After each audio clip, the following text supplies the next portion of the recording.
If you need, these are the headphones. Okay.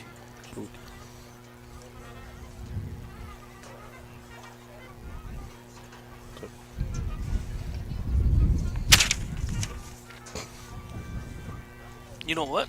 The wind, this will block the wind. But I won't be able to see over there.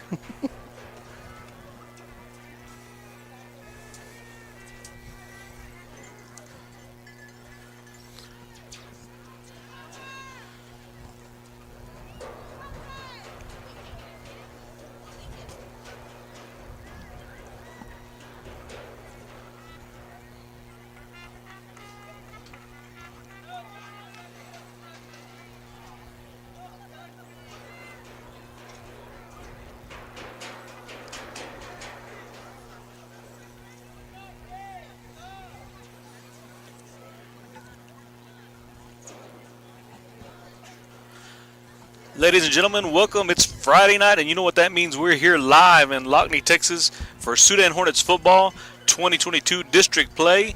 And it's about an hour and 20-minute drive, right, Pima? You get up here to Lockney. And it's nice out now. It's nice out. You don't need a jacket right now. There's a slight breeze, but I can tell that when the sun goes down that it's going to get a little chilly out here for those that didn't bring a jacket like myself. I didn't even not think about it. We haven't had to use a jacket, so hopefully by the end of the ball game I won't be chattering my teeth on the air. So Sudan coming off a big district opening win against Health Center, and now we kind of, like I said, as the weeks progress, we'll get to see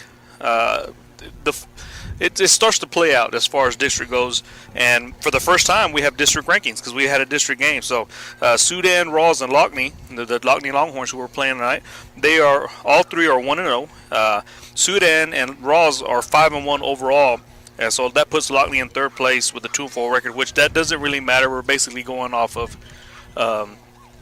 your district wins and losses. Crosbyton and Rovina round out the bottom two with a loss each for them. Lockney we had a couple of teams that we played in week 1 and week 3. They played Seagraves in week 1. That's a common opponent. They lost 30-0, and we beat Seagraves 36-20. So and then Floydada, they had in week 2 they lost to Floydada 46-6. Week 3 they lost to Plains 41-27, and then we beat Plains 56-12.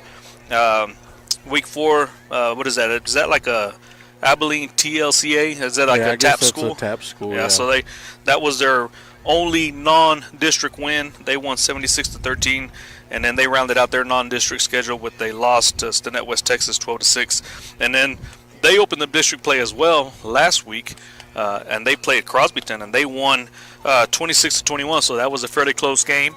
That's the one that counts. So that puts them at 1-0. Sudan 1-0 off a big win against Hale Center.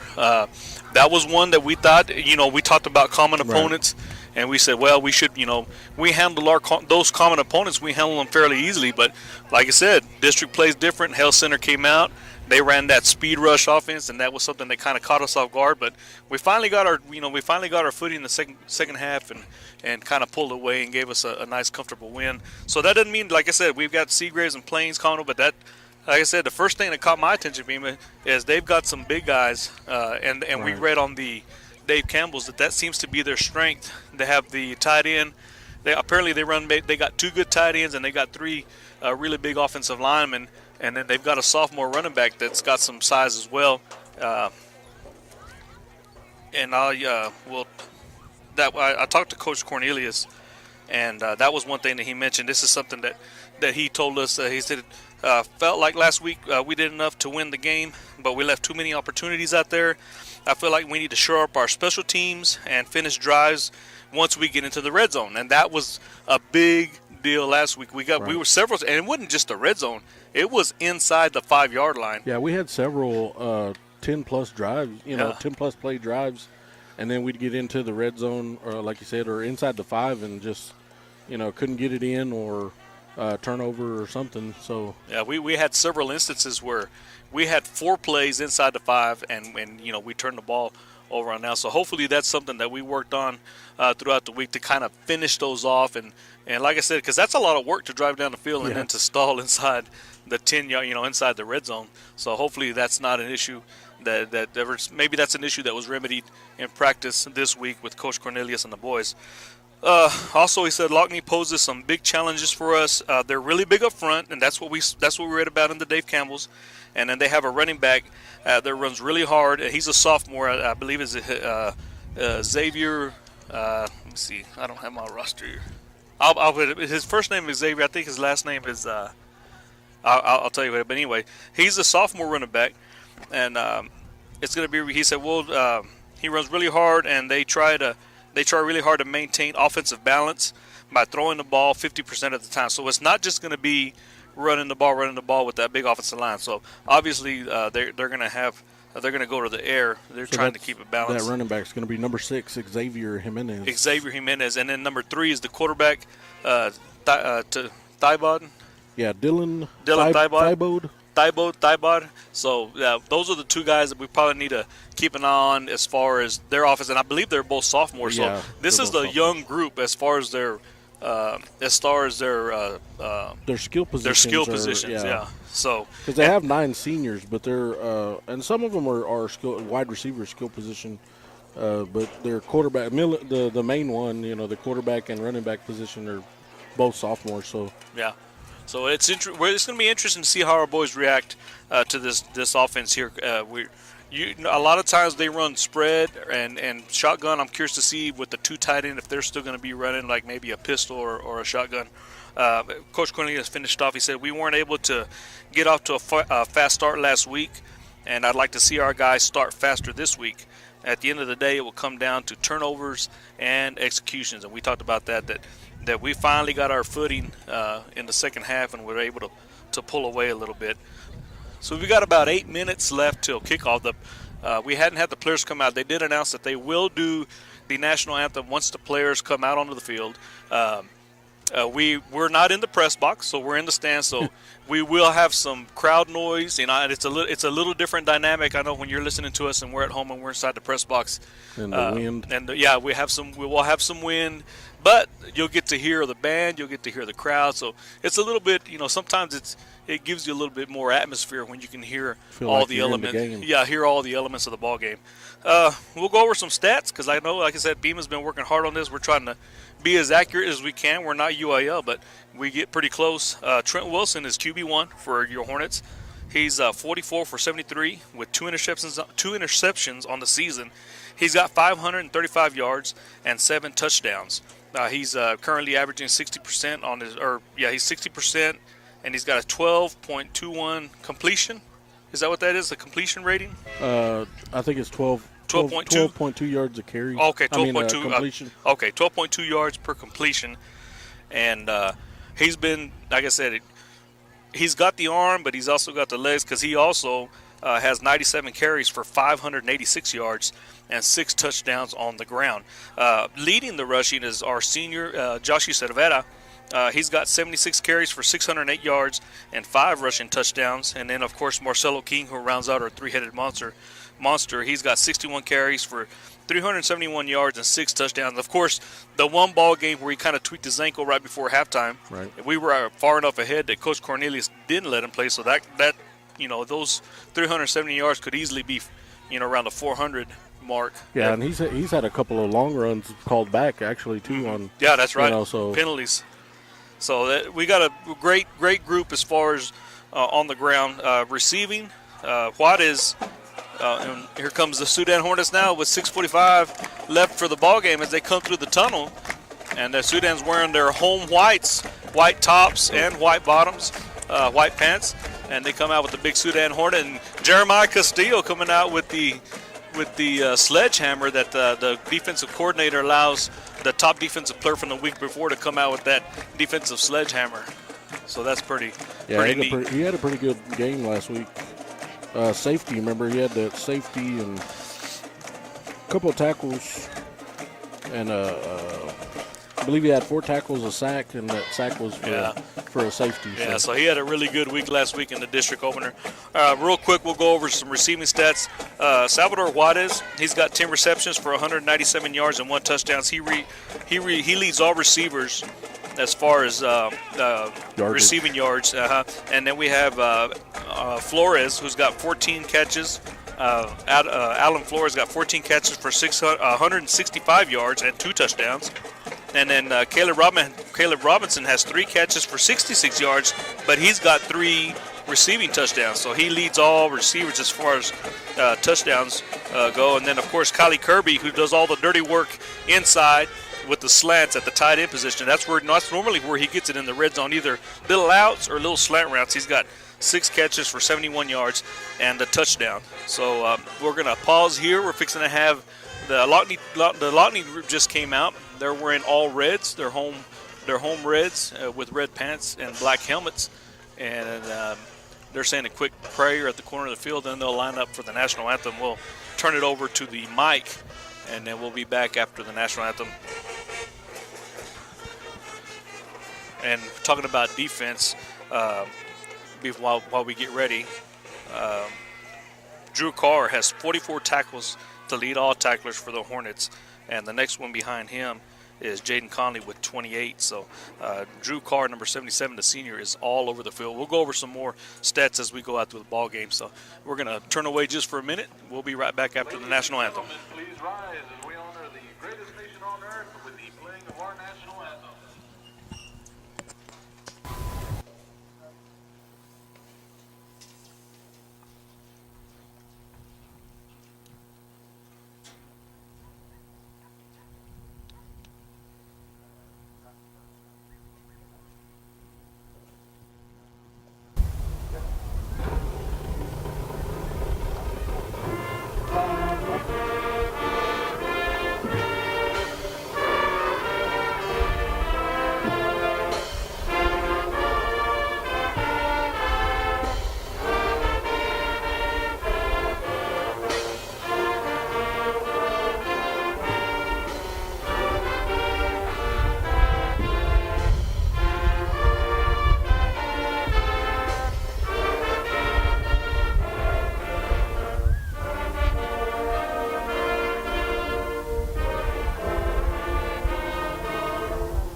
God bless America and God bless our troops as we get ready for Friday night football. It's time. It is prime time. I didn't see him go out to the middle of the field, so they might be doing that now. Yeah, as the captains get ready tonight, we've got junior QB1 Trent Wilson, senior number 77 Drew Carr. We talked about leading all tacklers. Josh Cervera, he's a senior running back number 11. And then junior Jaden Conley, number 55, are the captains for your Sudan Hornets. And now we'll be able to pay attention to see. We've missed the past couple of coin tosses. We'll see who's going to win the toss and receive first.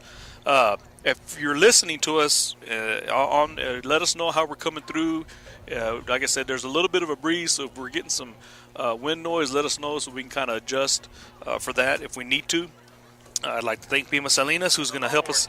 He's my number one stat guy, but he's my right hand as far as getting me information as far as stats. And plus, he's also the one that really knows all the rules and the signals from the referees. Sometimes the referees will do they'll call a penalty, and I don't know what the hand signals are. And he's pretty good at knowing all that stuff. And then DJ Province, shout out to him. He's giving you the actual visuals on the live stream here in Lockney, Texas. And we'll see what the coin toss determines. We're getting ready to start the ball game. Let's see. I'm trying to see what our weather looks like. Looks like it's just going to be breezy. There's not really any clouds in the sky. No, it's Well, not. it's them little. It ain't no thunderclouds. Let's put it that way. Yeah, so it's 74 degrees, so it's really not that bad. We're showing lows tonight around 54. So it'll get. I imagine once the sun goes down, it's going to get a little bit breezy. Did you see it? Lockney's going to receive the Lockney will kick, receive. So Let me get the rosters here so we can kind of get ready to. And then Joe Kai will be joining us here. He's actually here. There he is. Yeah, when we were in Plainview, he said, "Man, I'm on my way." He was coming from Morton. I don't know. He might have been going 80, 85, but don't tell the police that. He probably knows everybody in Plainview. They let him go. Yeah, they let him go through there. You just keep on going, Joe Kai.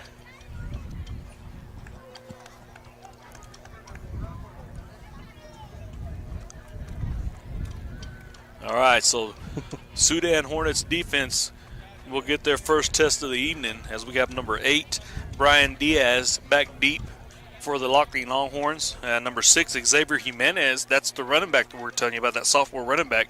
He's back there. And then number 35, is that 35? No, 25, Chris Izagari. He's a junior. He's also a running back. Those 3 back deep. We'll see if the Sudan Hornets go deep. We're normally accustomed to going short, and we do go short. And number 9 is going to land on it. That's Sanchez. So 1st and 10, right at about the 43-yard line. The field, if you're watching it, the field has the numbers for like a 6-man ball game. So if we get confused on the yard lines, make sure you bear with us. Yeah, make sure you bear with us. So 1st and 10, they looks like they put it on the 44. There you go, Joe Kai. How's it going? I'm here. Good deal.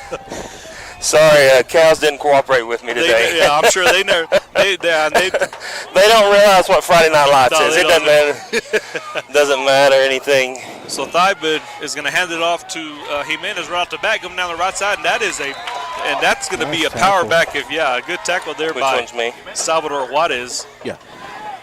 There are 3 here. So we're looking out there. Caden Pritchard, number 67, number 53, Tucker Southern, number 58, Isaiah Lara. Those are some big boys there on the offensive line. So 2nd and 9 off of that first carry. Shotgun, Jimenez to the left. He's going to take the handoff right up the middle. He'll get hit by Jaden Conley along with our other linebacker, Drew Carr.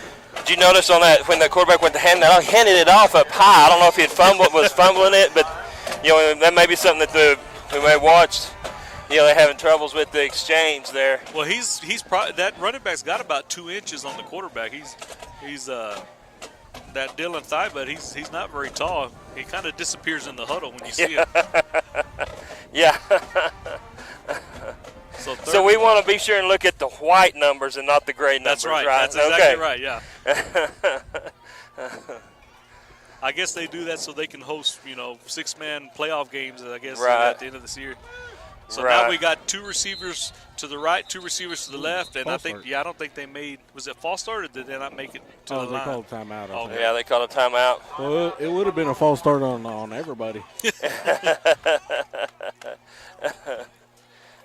The center forgot to snap it right there. Yeah, that is. Last night we pulled it up to see if DJ and I were there at the JV game. We pulled up and we're looking, to see if we could see, if they had press boxes or more importantly, electricity. Yeah. And we pulled that up, of course it was a up top view, and he's like, "What in the world? What the heck is this?" So, just a bunch of dirt out there. Why they got these ghost numbers that don't match the other numbers? Yeah. All right, so here we go, 3rd and 5, and then we got trips to the right. Thybud back to throw, looking deep. He's got a receiver, and that's Marcelo King back there, and that was intended for number 11. Yeah. Bustillos. Yeah, that was good defense right there by Yes, King. yeah. Marcelo played that just like he's supposed to. Yeah. Think back to the first of the year how we were playing that. We've gained a lot of confidence in the way we're playing our defense. Not giving them we're making it tighter to where they they can't, we're being more aggressive. So 4th and 5, punting the ball. Salvador Juarez back deep, and that's going to be a short punt. He's going to let it bounce. Wind caught that one. And that's going to roll dead right at about the 20. Well, yeah, that's going to be hard because those hash marks. No, yeah, the 20, 22, I think, or 28. Yeah, because the football, the white numbers are the ones we're looking at, but the hash marks are gray. Yeah, the hash marks are gray, so that's going to be it's going to be a bit of a challenge for us to get used to that. I don't think very many times you ever see on a punt or kickoff the ball hit and bounce straight back up. I mean, it didn't go either direction a yard. It just went up and down on the bounce. 1st and 10. On the keeper already, Trent Wilson down the left side. He breaks a tackle, and he'll get brought down around the 30-yard line. Looks like preliminary. It looks like he's going to get about 4 yards on the play. Yeah, he did a good job of hesitating and letting that develop. Yeah, he let his blockers get in front of him.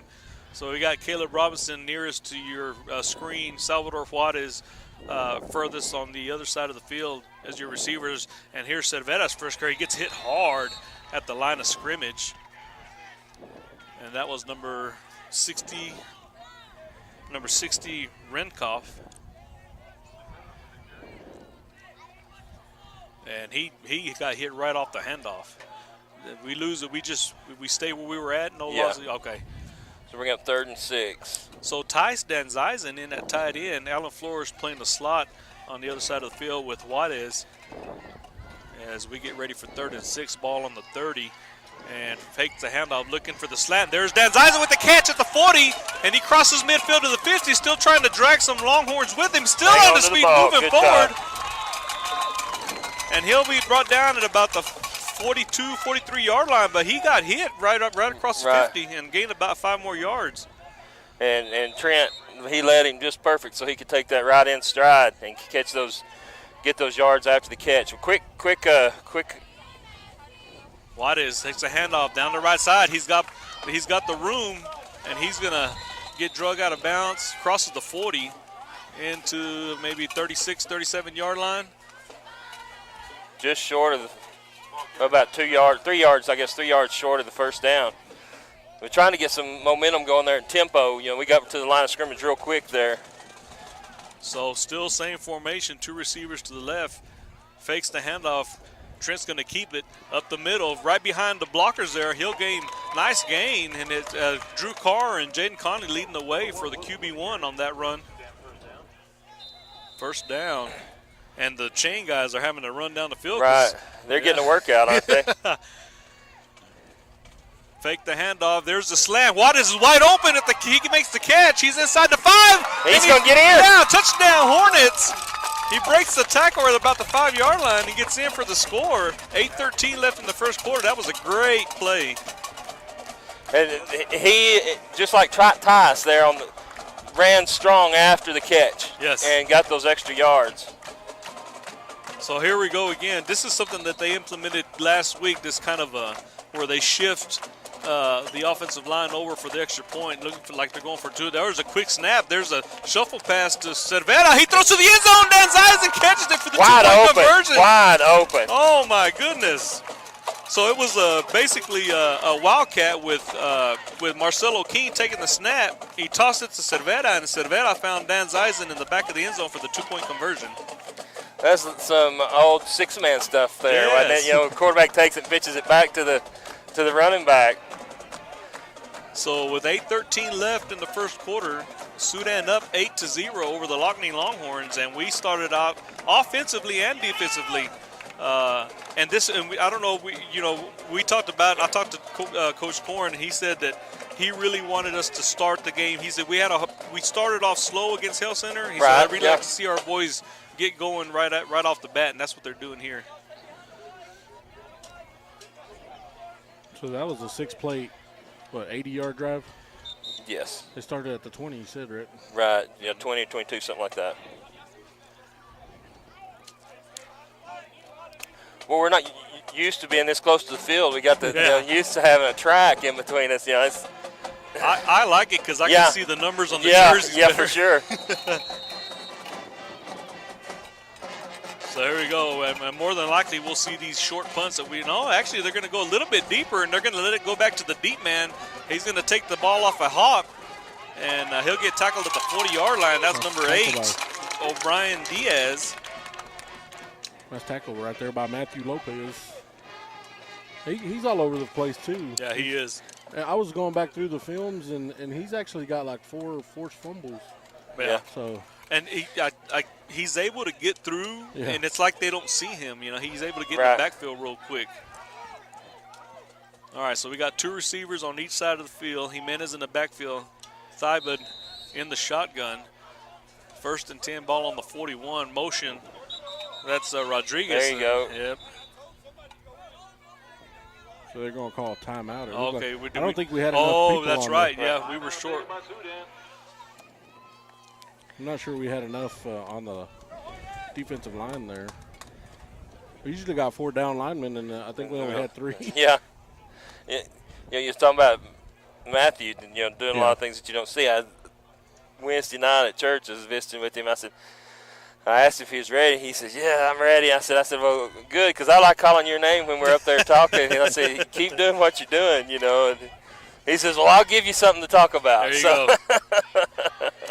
That's a little bit of a district update here in the first quarter. With 10 minutes left in the first quarter, Rawls already up 7-0 over the Health Center Owls. So quick score by the Jackrabbits, who are also 5-1, like your Sudan Hornets. So that I believe that game when we play Rawls, if we stay the way we are, that's going to be the season finale. So that might be a big matchup. You could come down and decide the district title. Yes, sir. All right, same formation for the Longhorns. And they're 1st and 10, ball on the 41. Number 22 in motion, handoff to Jimenez, and he's going to power his way up to about the 46, 47-yard line, brought down by Jaden Conley. Jaden did a good job of coming across through traffic. He was an offside linebacker, and he made the tackle on the opposite side of the field.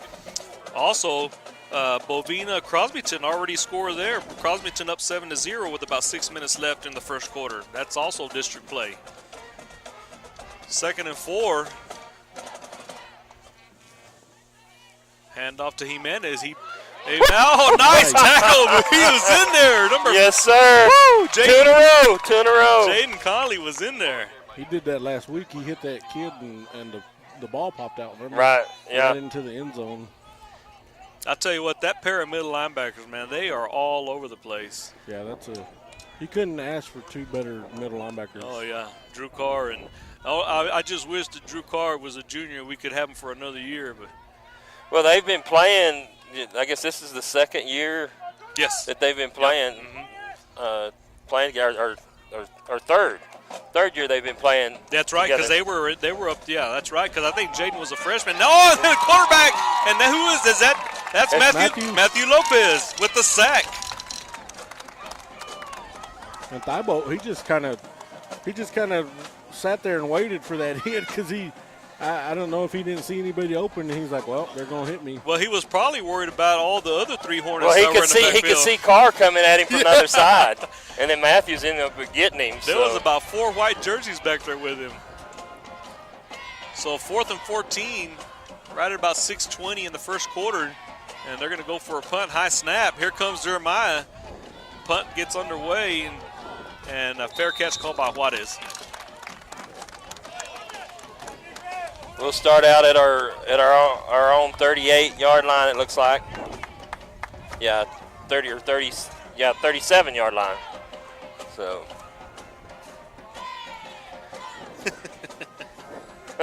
8-0 to score in the first quarter. All right, so now we have we got Huddleston, and they're running that bunch formation, almost like a power bunch on the right side. Vargas, the only wide out to the left, handoff, and that's going to be Marcelo King. He may have gained a yard on that carry.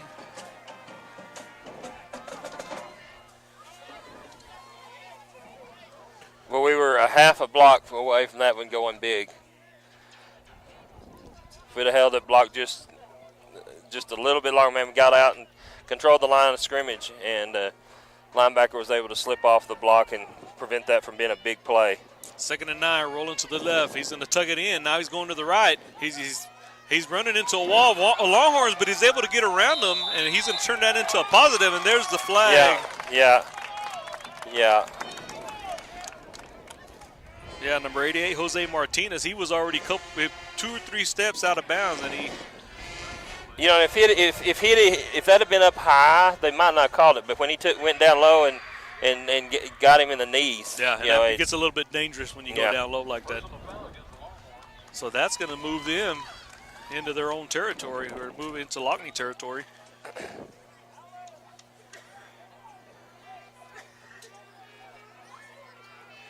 You know, Trent on that play, it looked like they were going to have him bottled up there because he's getting close to the sideline, and then all of a sudden he, shifted gears and was able to get around, get out, and make a nice gain on the play, and then got the other 15 yards on the penalty. High snap. Trent with the recovery. They'll screen pass to Marcelo King, and he's turning on the Jets down the sideline. At the 15-10 touchdown, Marcelo King. That was a nice job. Again, that was a timing play. Yes. And earlier in the season, we'd have seen Trent maybe try to lob that to him, but he threw that on a rope and threw it right between 2 guys. Yes. There was just a small window. He was able to thread that through. And he was running full speed when he caught that. Right. Yeah, and Marcelo didn't ever have to slow down. He just raised his hands and then was able to go to the end zone. Nice job by the offense there. And so here we are with the 2-point conversion. Offensive lineman way to the right. That's the Wildcat. And that's Marcelo King, tosses it to Wilson. Wilson looking to the end zone. And, there's a little scoop. That's a Patrick Mahomes pass, and I'm not sure that's going to count. Is he a lineman? Since he that wouldn't be. No, he wasn't a lineman. He that's right. So I'm not sure what it must have been on Lockney maybe.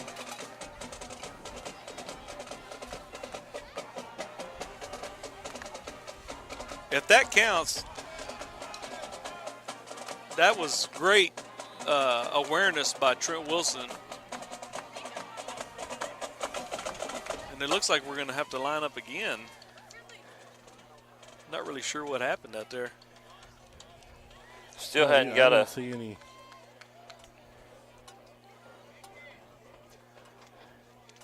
Oh, what does the score show on the screen? Well, they sent me this. Well, he never. I didn't see. Yeah, I didn't ever see it. It was obviously on us, and since we made it, well, we have to redo though. All right, so fakes the handoff. There's a slam. He's wide open again, and that's. Did he get in? Yes, he did. That's the same play he scored on. Okay. Right, it sure was. Okay. Yeah, we talked about it last week how you match up different with different teams, and I mean, we had trouble with Hell Center. It looks like it's a little easier maybe right now with Lockney, but I mean, you still got to play the game. We're executing. That's what like Coach said. Before the game, we just need to execute, and that's what we're doing right now. From the beginning, and not having to get finally get in gear and get going. Man, I'll tell you what, this is exactly how you would want to start the ball game. Right. 16-0, 5 minutes left in the first quarter. And they're just coming out, and they're in sync, playing on all cylinders. The passes, the routes, everything seems to be going just the way we need it to be. And we'll see if last time we kicked it short, and then the second time we kicked deep and got it to the deep man. We'll see what they decide to do here.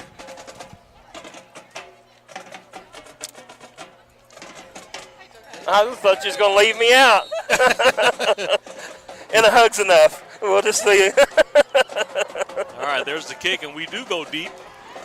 And he's going to take it right at about the 25 down the right side. He's got some room. He's on his feet still, crosses the 50. He'll finally get drug out of bounds by Truett Kirby. And what is that? Was he out of bounds when that happened? Yeah, I think he kind of slung him out of, He rode him out of bounds and then he slung him out of bounds. So Okay, so they're going to get one back on us. He's going to get, add on 15 That's going to put yards. them a really short field. Yeah, that'll put him inside the 30. Yeah. Down close to the 25. Maybe even inside the 25. Let's see for sure where they. Personal foul against the Hornets.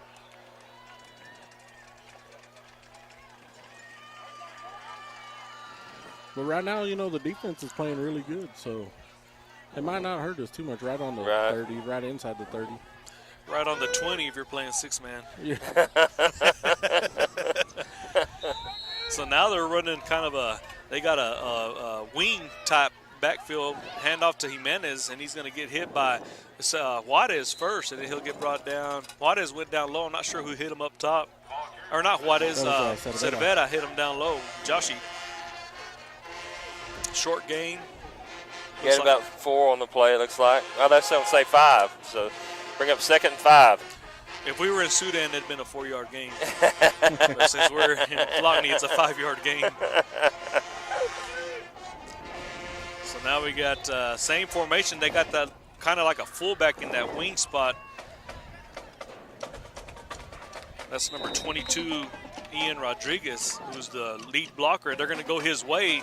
Jimenez trying to break some tackles, but there's too many Hornets.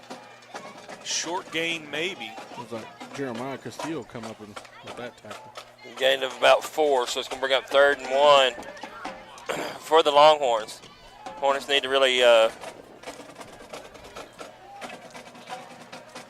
in and establish that line of scrimmage on the defensive side. So no first downs for Lockney as of yet. So it's 3rd and 3. We'll see. This is definitely 4-down territory for the Longhorns. Takes the snap. There's Jimenez again down the left side. He's going to break the first down mark. He'll gain their first down of the ball game. Trent Wilson coming out of that. Down to about the 16, it looks like. Yeah, the 16-yard line. Number 52, Angel Rosa, coming in for number 57, Derek Rosa. So we got Castillo, Rosa, and Williams on the defensive line.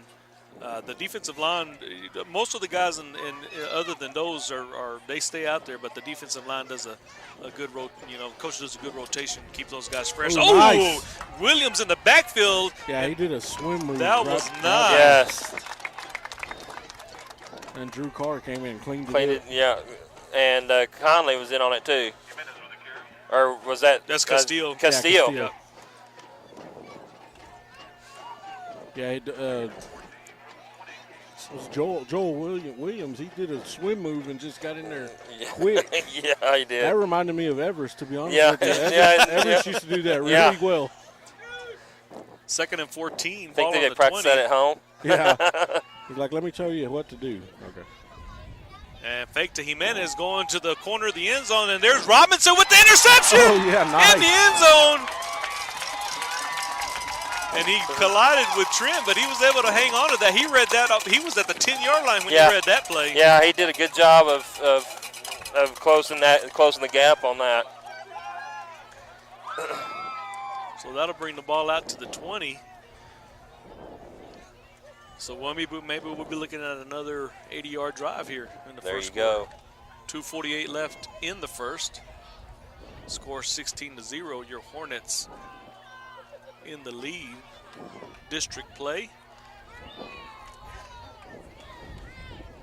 Cervera in the backfield with Wilson. Robinson, Juarez, and Flores, the receivers, and Danzais the tight end. Here's Cervera, makes a juke move. He'll get hit. That's number 58, Isaiah Lara, with the tackle. He's got that little, he gave him the little shoulder shuffle right there on that carry. Wilson tosses it to Cervera down the right side. He's got a blocker in front of him. And he'll get brought down. Flores was out there with the lead block. Going to get right up to the 25-yard line. So bring up 3rd and 5.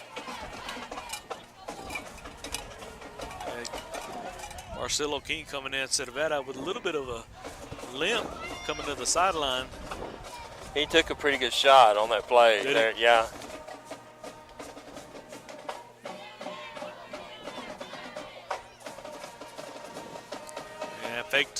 Fake to King, and incomplete. He had it and then just bobbled it right there at the end. Nice. Intended for Vargas.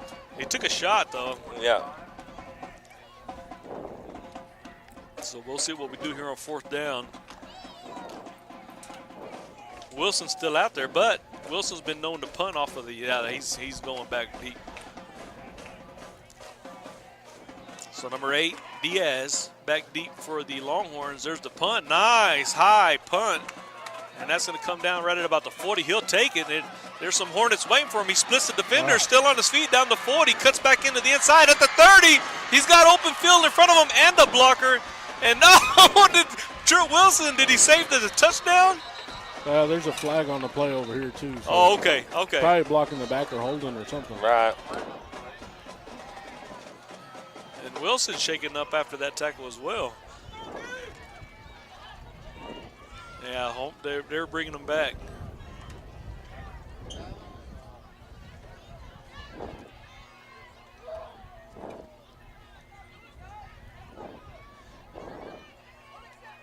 The holding, I think.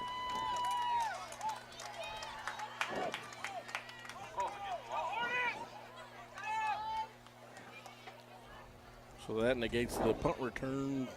Did he get it in, or I don't know. I think he got it. I think he did get in, okay. But you got to appreciate the effort that Trent showed there to try to keep him from getting in. So was it holding? Was it a block in the back? It was holding, I believe. So they're bringing it way back. What is that? The 40, 44? Yeah. So it's 10 yards from where the foul occurred.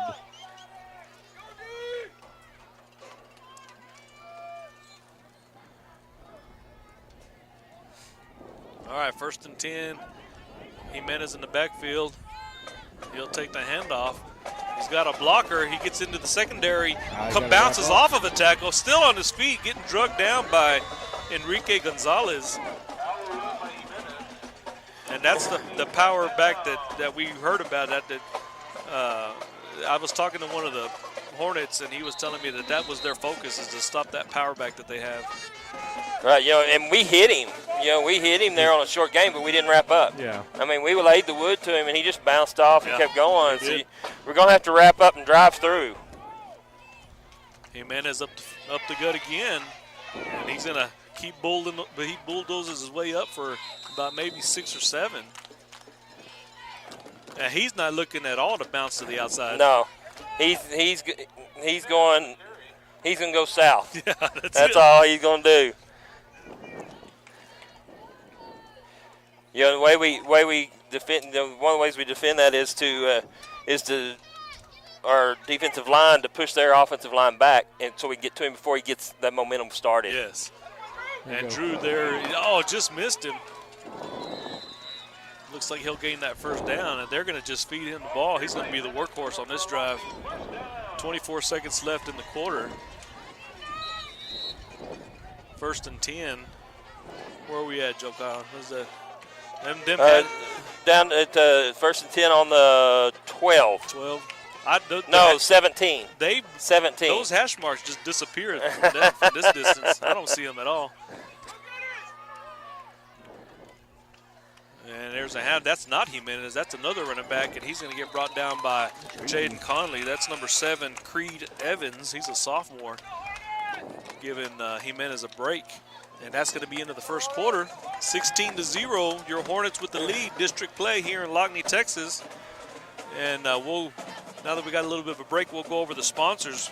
We got Sudan ISD, First United Bank in Sudan, Capital Farm Credit, Chase Lloyd, 5-Area Telephone, Ride Solutions Incorporated, Clint Humphreys, Sawyer Construction, Larry Sawyer, King Ag Aviation, Johnny King, Bailey County Electric Co-op, Harper Farms, Ryan and Greg Harper, Tow Pros, Chad Nichols, K&K Pharmacy, Texas Producers Co-op, Guile Robertson, The Prescription Shop in Littlefield, Micah Pratt, Lance Insurance, Seth Souter, Sudan Medical Clinic, Swift Lube and Oil Change, Rise Spot, Twice the Ice, Hornet Chill, Jetfire Barbecue, Montez Steel Buildings, United Country Real Estate, M. Edwards Realty and Land, Chad King Farms, and 5-Star Tree Service. We'd like to thank all of our sponsors for allowing us to bring you Sudan Hornets football.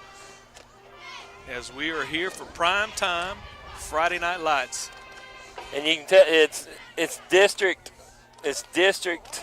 season weather. Yes, it is. You know, it's starting to get a little cool. You may have to put on a hoodie before the game's over, and nice night. Well, we talked about that when we first got on, when we first went on there, and I told them we hadn't had to bring any jackets, and I didn't bring one, and that's the first thing I felt when I got on the pickup was that cool air. So hopefully it didn't get too cold. Well, it was 80 degrees today. It was. So here we go, 2nd and 9, going the other way in the red zone. The Longhorns. And they got Jimenez back in the backfield. So. And he's going to get the ball right off the bat. He's going to work his way inside the 10-yard line. Now on that run, he's got the power, but on that run he made a few moves. Yeah, he did. He started to bounce to the outside and then cut it back into the middle. He sure did. Again, we're doing a good job with our defensive line of holding up and finding him, but we got to get that push. Yes. Yeah, we're not getting into the backfield like we normally have been getting back there, so we'll see if. And Jimenez up the gut, and he's going to go. He's still on his feet, and he's going to power his way into the end zone. He got hit 2-3 times, just made his way, and that's what we talked about. That they're off. They've got 3. We read on the Dave Campbell's. They've got 3 big linemen, right? And that's what and then that big power back. So. We need to take advantage of our quickness to get with those guys. That's they're big, but they're not real quick. Right. And so we got to take advantage of our quickness in the defensive line and our linebackers and get by them. Yeah. So you see, there's no. I wish the weights that were included Right. on the Lockney roster, we can see how big those guys are. And rolling to the right on the 2-point conversion, it's going to be caught by number 24. Jonathan Cifuegos, and that's the tight end that was mentioned also. We were reading I thought about that. Sal was going to get that one knocked loose. Yeah, I did too. So 2-point conversion is good. The score 16-8 as they come out in the second quarter with a quick score. And of course,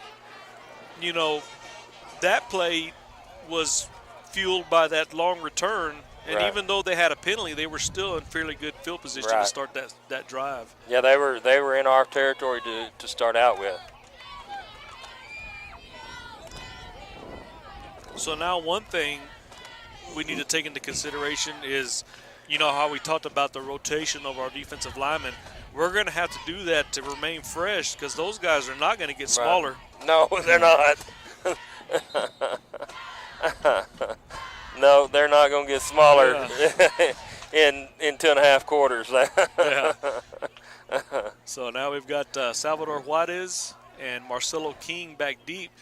This is a little bit different. Usually we have 1 and 2, and now we've got 2 and 4. It was Cervera up here on the second line with Matthew Lopez. And we'll see, and they're going to go a little high pooch kick, and that's going to be Danzais, and he'll do the smart thing, just take it and drop. Right.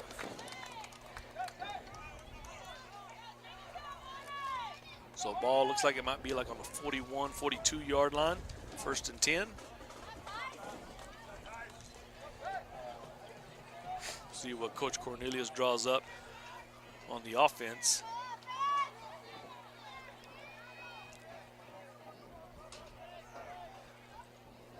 So Jaden Conley, Jeremiah Castillo, John Conley, Drew Carr, and Jesus Salas, the offensive linemen for your Hornets. Give those guys a little bit of shine as we get ready for this drive.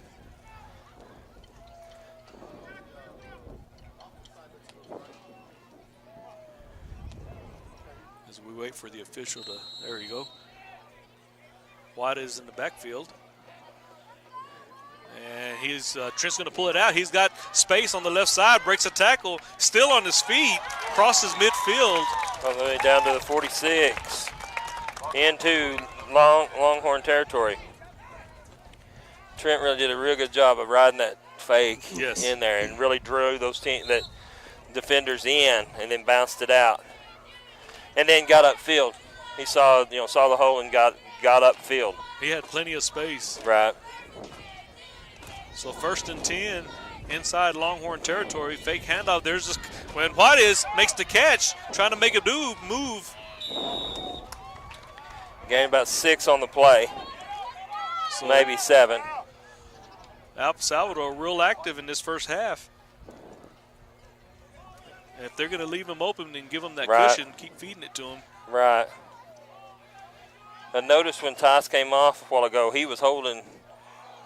Oh, bobbled snap. Yeah, Wilson just throw it. recovers, and he gets it to Juarez, and Juarez gets hit. That's all right. Incomplete. That could have been a whole lot worse than it Yeah. ended up being. Yes. Oh, and there's a flag. There was a little bit of John after that play there. It just called ineligible. Oh, okay. man Okay, I'm downfield. sorry. It was a late flag. And I know that number 10 was doing a little John after the whistle. Yeah, I think that play actually was a running play. Ah, You know, and then when Trent, you know, when the ball was, you know, the bad snap, Trent just saw Sal over here, so he's trying to make something out of nothing there. Flores in the slot. Robinson to the far side of the field. And Cervera in the backfield. And he's going to fake the handoff, and he's going to run into. Oh, he breaks us. He's still on his feet, trying to get through some Lockney defenders. Still on his feet, and they're going to bring him down at the 50. Great effort by Trent Wilson to try and make something happen. And that might have just been a breakdown on the blocking for us. It was. So knocked us back to the 49-yard line, so it's going to be 3rd and 12.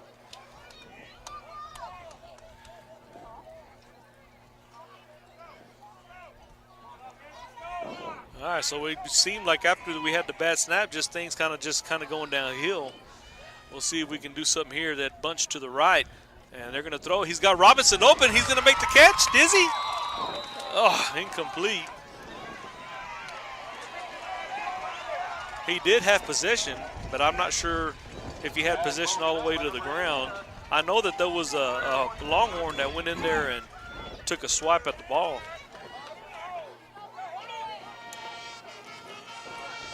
Fourth and 8, Sudan's going to go for it. Kirby into the ball game at tight end. And we're strong to the left side. We've got a ways to go to get a first down. And Wilson has got a man. Oh, off the hands of Juarez. He actually had 3 targets that he could have. And all 3 were open. Yes, all 3 were open on this left side.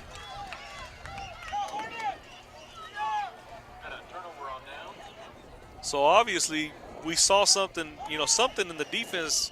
If we were to run that play again, if they don't recover, we'll have plenty of options if we do that again.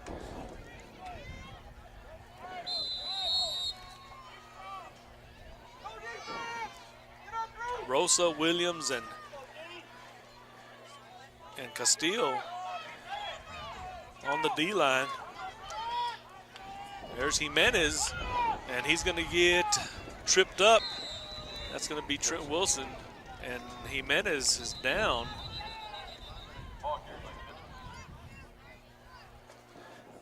May have just got his wind knocked out of him. 9:42 left in the half. 2nd down.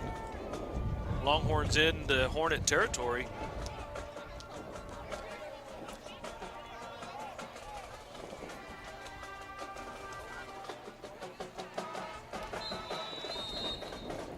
So Jimenez out of the ball game. That's going to be number 22, Ian Rodriguez, in the backfield. And he's going to get the handoff. He'll get hit by Castillo and some other Hornets. That was Conley and Castillo in on that tackle. And Carr.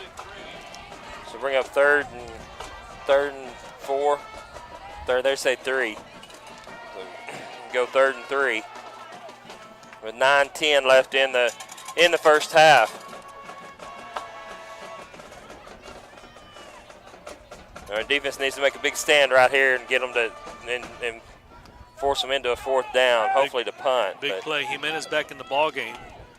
And I'm sure he's going to get it. leaning. Well, no, they faked it to him. There's the slant. It's caught. Robinson with the tackle. Pass complete to number 10, Alvis. Enough for a Longhorn first down. Malachi Alvis with the catch. And that's probably the first time that we've really seen them go to the air. Yeah. Well, that and then the interception. That's right, yep. I think that may be the only 2 attempts. So 1st and 10, ball on the 34-yard line. Jimenez up the middle, and he'll fall forward for some yardage. And he seems like he's getting stronger with every run.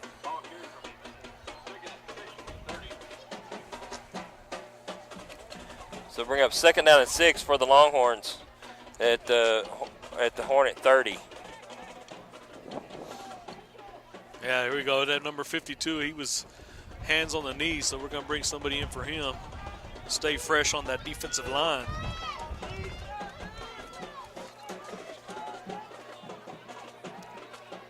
Hand off to Jimenez. He gets hit in the backfield, but he breaks a tackle. He'll get hit. That was Marcelo King, and he breaks that tackle. He'll finally get brought down at about the 15. Enough for a Longhorn first down. And, yeah, they're just going to have to put their arms around him and hang on. Yeah, they're just not wrapping up right now. They're hitting them. They're just not wrapping up, holding on. So inside the red zone, 1st and 10.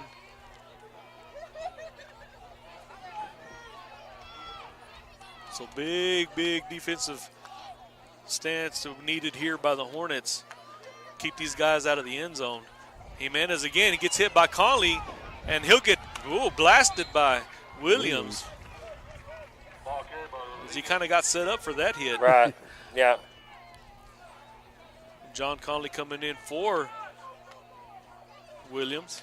I think that's the first time John Conley's been in there. Has he on the not been on defensive defense? Yeah, on defense. So 2nd and 6, ball on the 11-yard line. They can get a first down.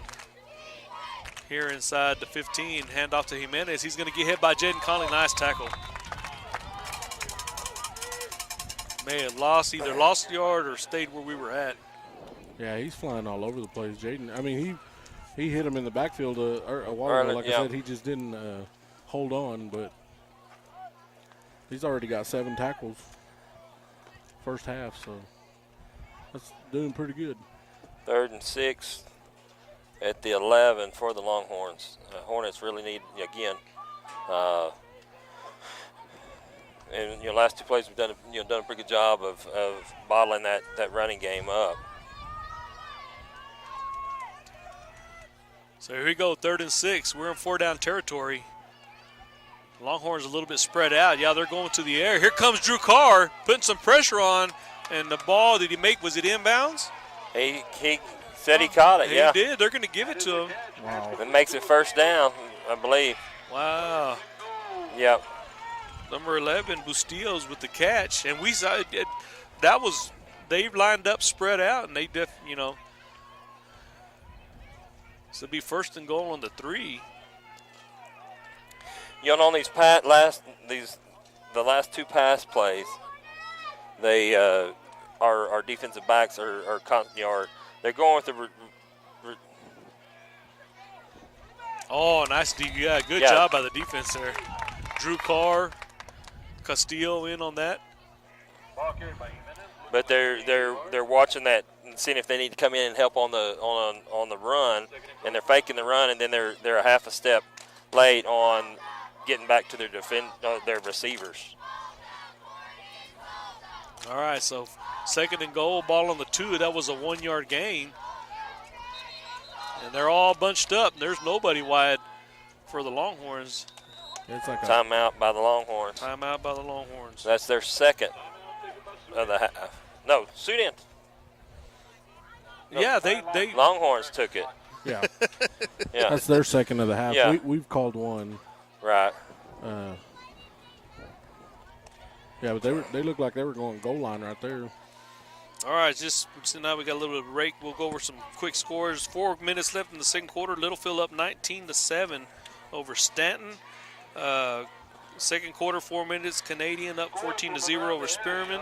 Rawls 13, Hell Center 14. So that's a district game in the second quarter, 1 point game. Coahoma down 14-0 to Idalou. Sundown up 14-0 over Olton. 9 minutes left in the second quarter. Farwell up 22-3 over Sanford Fritch. That's with about 9 minutes in the second quarter. Tie ball game, Denver City and Slayton at 7. Shallowater up 34-13 over Delhart in the second quarter. Let's see who else we got. Floydada, New Deal 14, Floydada 7. And I'm trying to find that other district game. I'll see if I can find it here in a minute.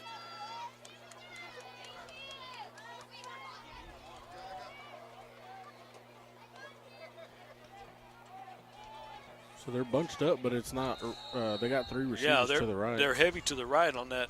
And there's Jimenez up the, and he's going to get in. Yeah. Ball game by Jimenez. Touchdown. So now this has turned into a ball game. 16-14 right now, pending the 2-point conversion. And I think Coach Corm, could have been pleased with what doing what they want to do. Start out fast. Yes. But you've got to sustain that. Yes. Yeah, we had 2 quick strikes early. Right. So 2-point conversion, and it looks like Jimenez. Yeah, he'll get the ball up the gut. He's going to get hit at the line of scrimmage. He might have been stopped. Yeah, I don't think he got in. Yeah, I don't see his sign. Yeah, he did not get in. Drew Carr coming out of that pile, and so good job by the Hornets to stave off that 2-point conversion. So we'll maintain the lead, 16-14, 5:27 left in the first half.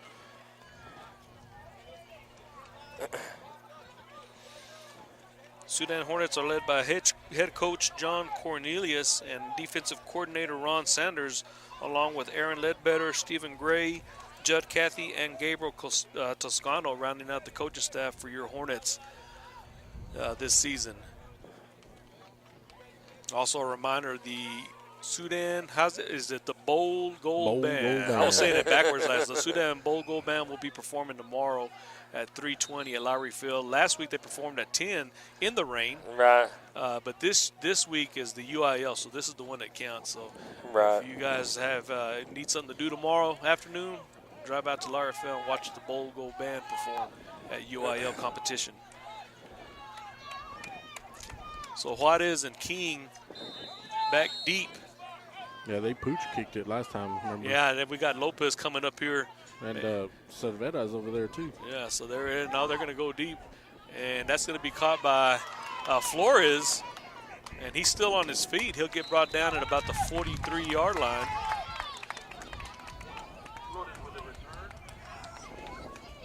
So we'll see if the offense for the Hornets can get kick-started like they did in the first quarter. Yeah, the first 2 drives were, they were fast-paced and moved the ball pretty quick, and then we had a 3-and-out, and then the 2 incomplete passes were, right off the hands and stuff. So just little minor mistakes, clean that up and start moving the ball again.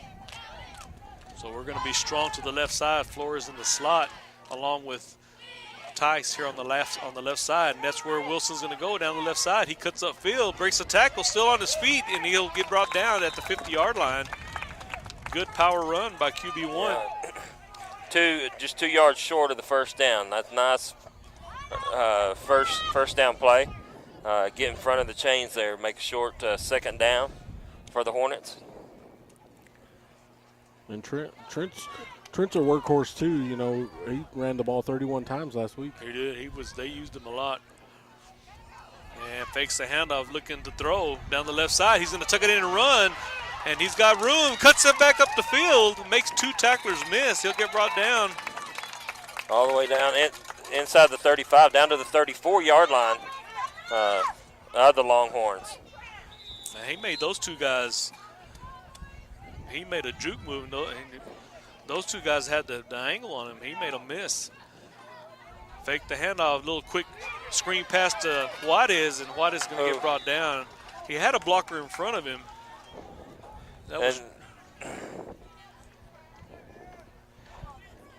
Yeah, he can play. That guy can play a little defense too, can't he? He had a nice tackle there on. Was that Jimenez? Yeah, it's Jimenez on on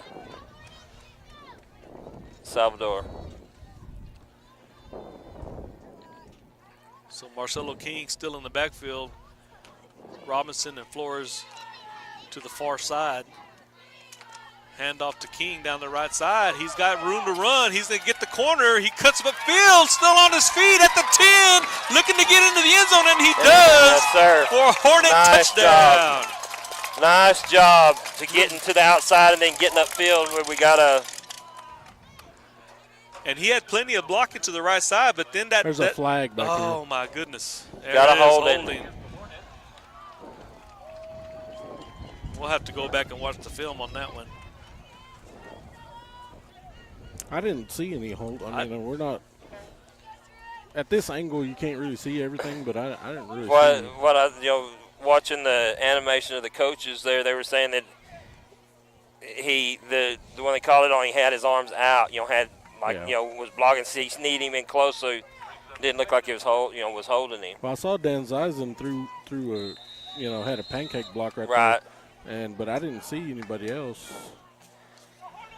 So 2nd and 14, push the ball back a little, negates that nice run by Marcelo.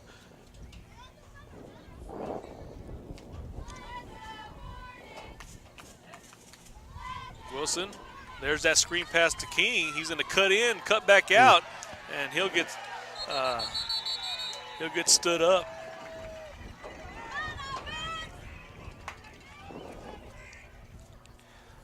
And I feel all the way back to the 44. And I feel like how we were driving a while ago, and then we had that bobble snap, and we were driving here, and then we had the penalty. So that kind of kills the momentum of the drives when that stuff like that happens. So Flores in the slot to you, nearest to you, along with Juarez. Robinson opposite on the opposite side. Marcelo King still the back, fakes the handoff, looking to throw, has an open man. Robinson with the catch, and he's got open field in front of him for the touchdown. Nice job. Do not see any laundry. No. And that was a heck of a catch because there was a guy all over him. Yeah.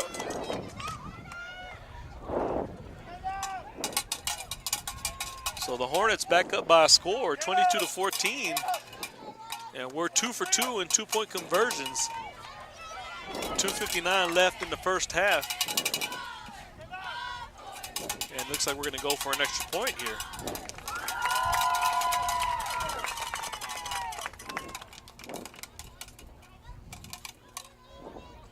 And there's a kick, and it's going to get blocked. That was number 24, Cienfuegos, with the block.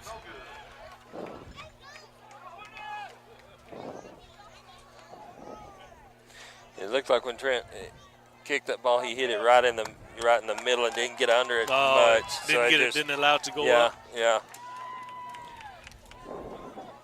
Now the JV boys had a big win yesterday. The score was 42-14, and I don't know who kicks the field goals for those guys, but he can get that thing. He can get it through the. Caleb Gretkin.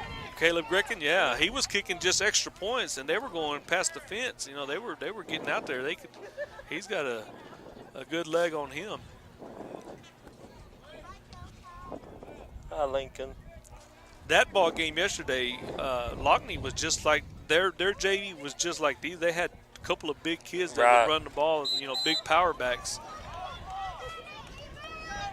But we had great game defensively. We had some interceptions, and one interception, I believe it was, I want to say it was Braxton Harrow, one-handed interception. It looked real nice yesterday during that JV ball game.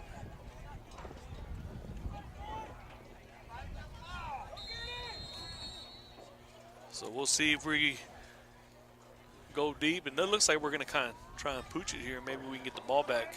And there it is, a little short kick, and they're going to drop at the 40-yard line. That was Malachi Alvis.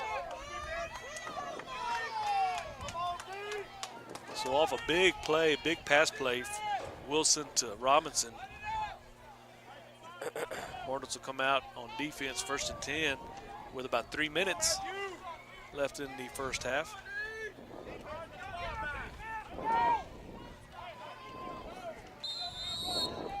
Getting that that score like that, then man, that'll get our motors running here.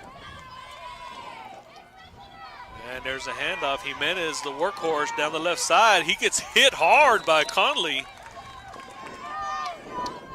And that's what you're going to have to do. Right. I mean, you're going to have to hit him and make him feel it. Right. Because he's running downhill.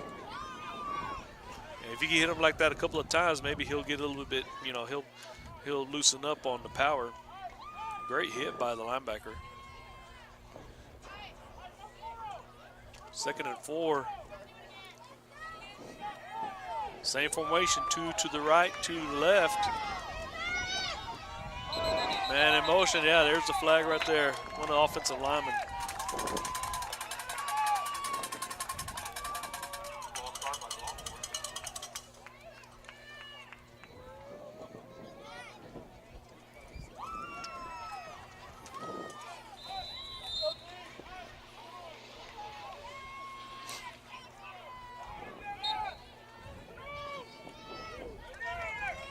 Okay, here we go. 2nd and 9.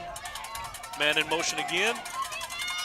And he's going to roll out. And got another one. Yes. Got another false start. Keep pushing them back. Yeah, I didn't know if they was going to call that or not.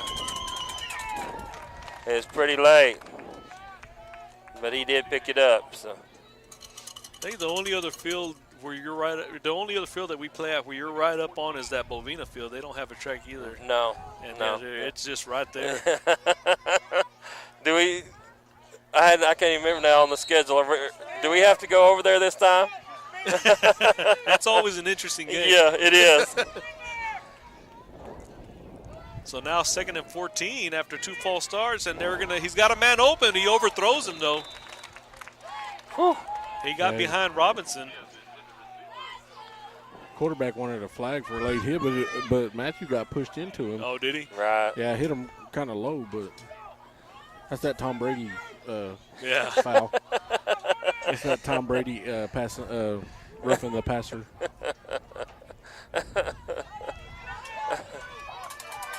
So this has been the longest 3 minutes of the, we've been, that clock is not moving at all.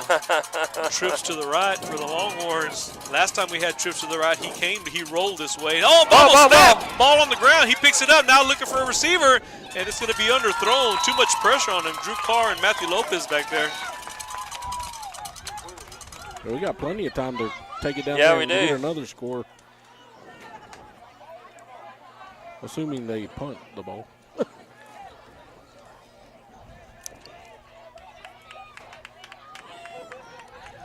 Yeah, it looks like they're going to.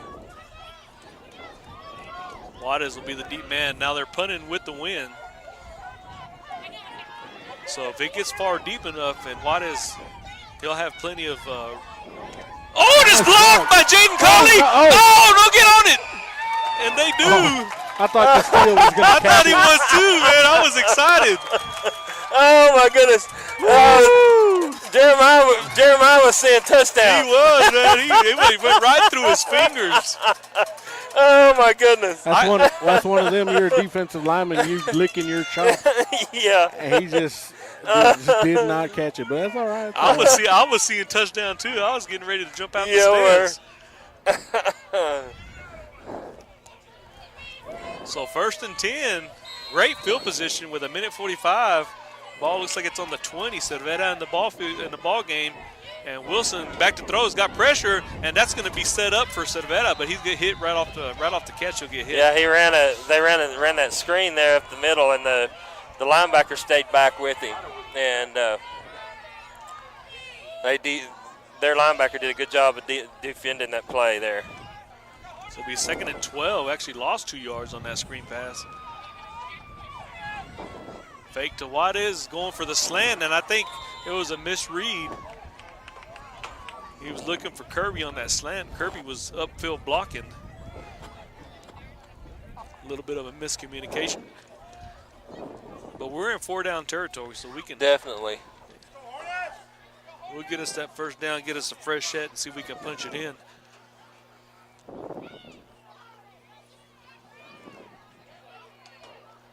Back to throw again. Rolling to the right. He's got an open man. Kirby with the catch. So that'll get us a better position on this fourth down We got play. 4th and 5 or 6 on for the Hornets. 6, 7. Clock stops at 1:11. Big play here, and we can convert this.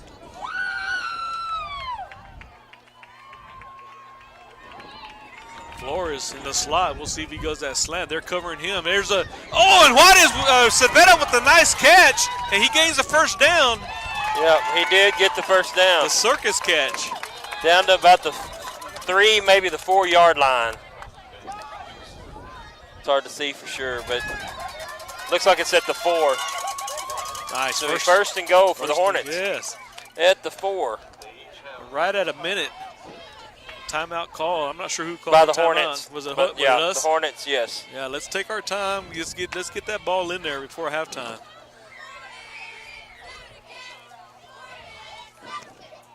And the cheerleaders, Blasela Montes, head cheerleader, Melodia Rodriguez, Addison Harrell, Brindley Magby, Edette Herrera, Carly Grecken, Emery Humphreys, Danny Mitchell, and the mascot, Brooklyn Swart. Cheerleaders doing a great job last night and tonight. Right. They gotta pull double duty. They do that JV game and then turn around and do the varsity ball game.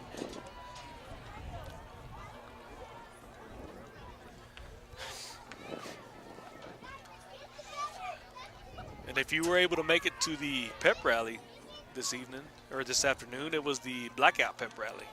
They turned out the lights and had the Glow sticks yeah, and the glow everything. stick, Yeah, the black lights. the black light shirts were all lighted up. It was a good one. I saw on Facebook, I saw that Bonnie played the drums. Yes, Upside down. Upside down. Yeah.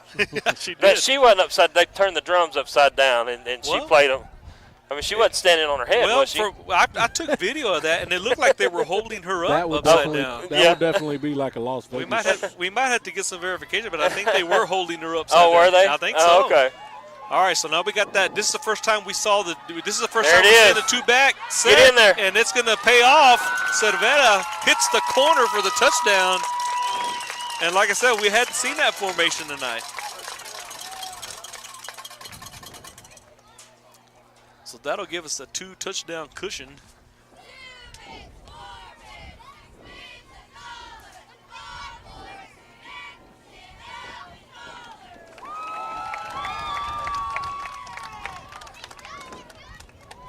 Two-point conversion.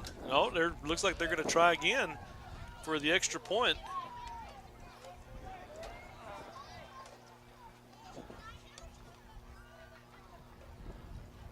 Oh, there's a fake. Oh, there's a little trickery there, and it's caught, isn't it? Yeah, that's Dan Zeisen with the catch. Thrown by Marcelo, right? Yes, you talk about some creativity there. Dan Zeisen's got two-point conversion catches in the back of the end zone. So the score 30-14, 56 seconds left in the first half as the Sudan Hornets get a big ovation from the crowd.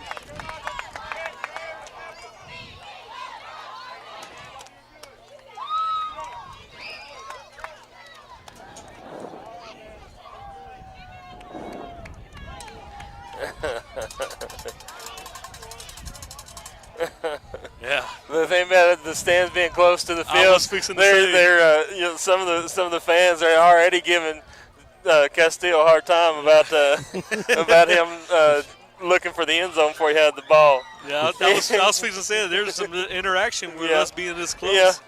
Well, he looked up and he says it won't happen again. He may have been eating that buttered popcorn too. Slipped right through.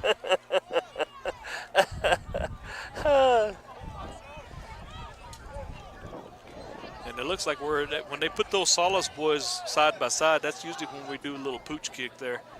As we wait for one of our guys to get out there.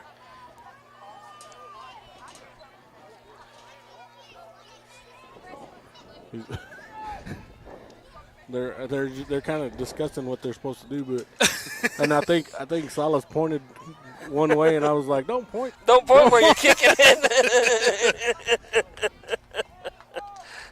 maybe he was pointing in the opposite direction. Yeah, I mean, he's hopefully. trying to fool them there. Yeah. So it's both Salas boys and then Lopez. Hold on, the referee, I don't know. What? I'm not sure what's going on.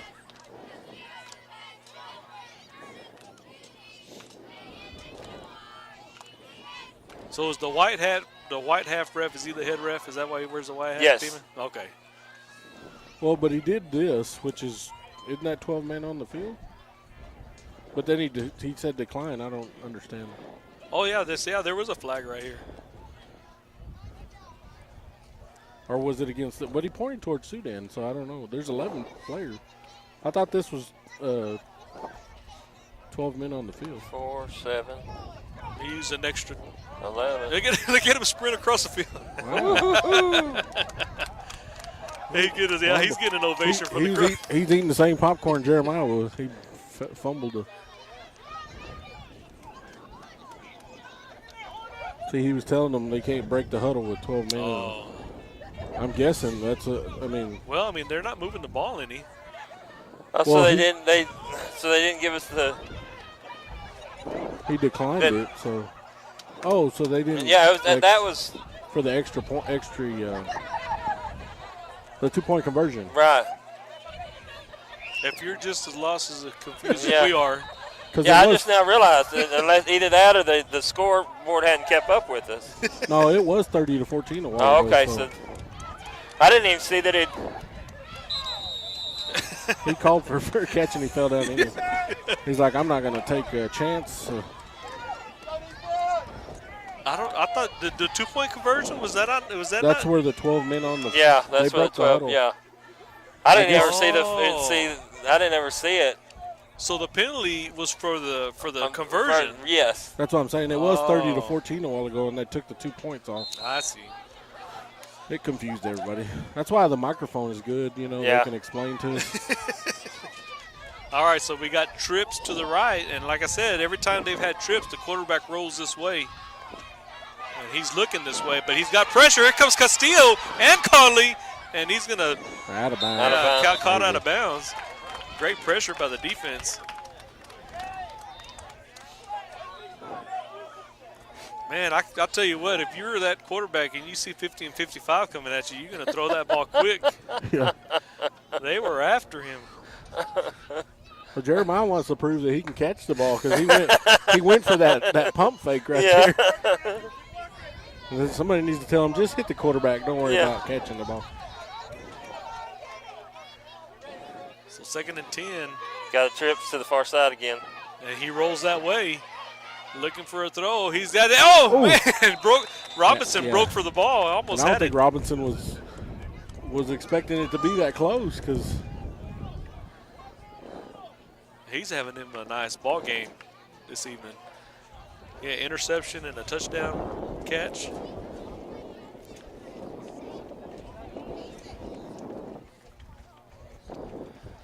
Is it getting cold down there, Jokai? No, but the wind, I can hear the wind blow. I've got to stay turned away from the wind with my microphone. I'm huddled up beside this press box where the wind won't hit me. Trips to the left this time, but he's looking to our trips to the right. He's looking to his left, and almost intercepted. off the fingertips.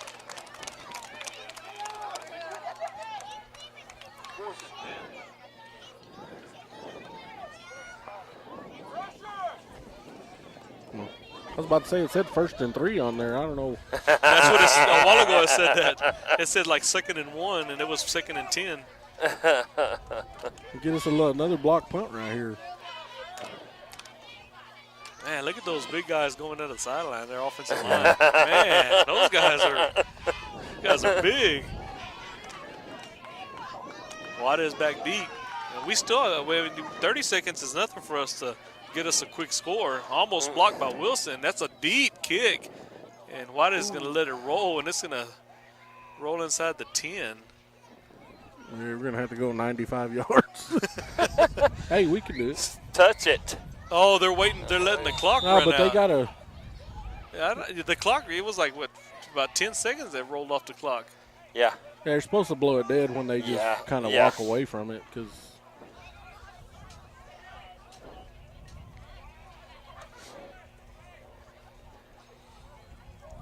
This is when you do one of them trick plays like a hook and ladder or something.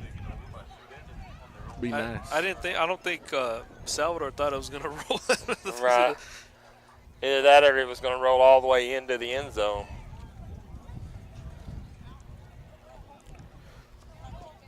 Yeah. A little bit. Yeah, they're trying. We'll see what happens here. We're way deep in our own territory with 20 seconds left. The score 28-14.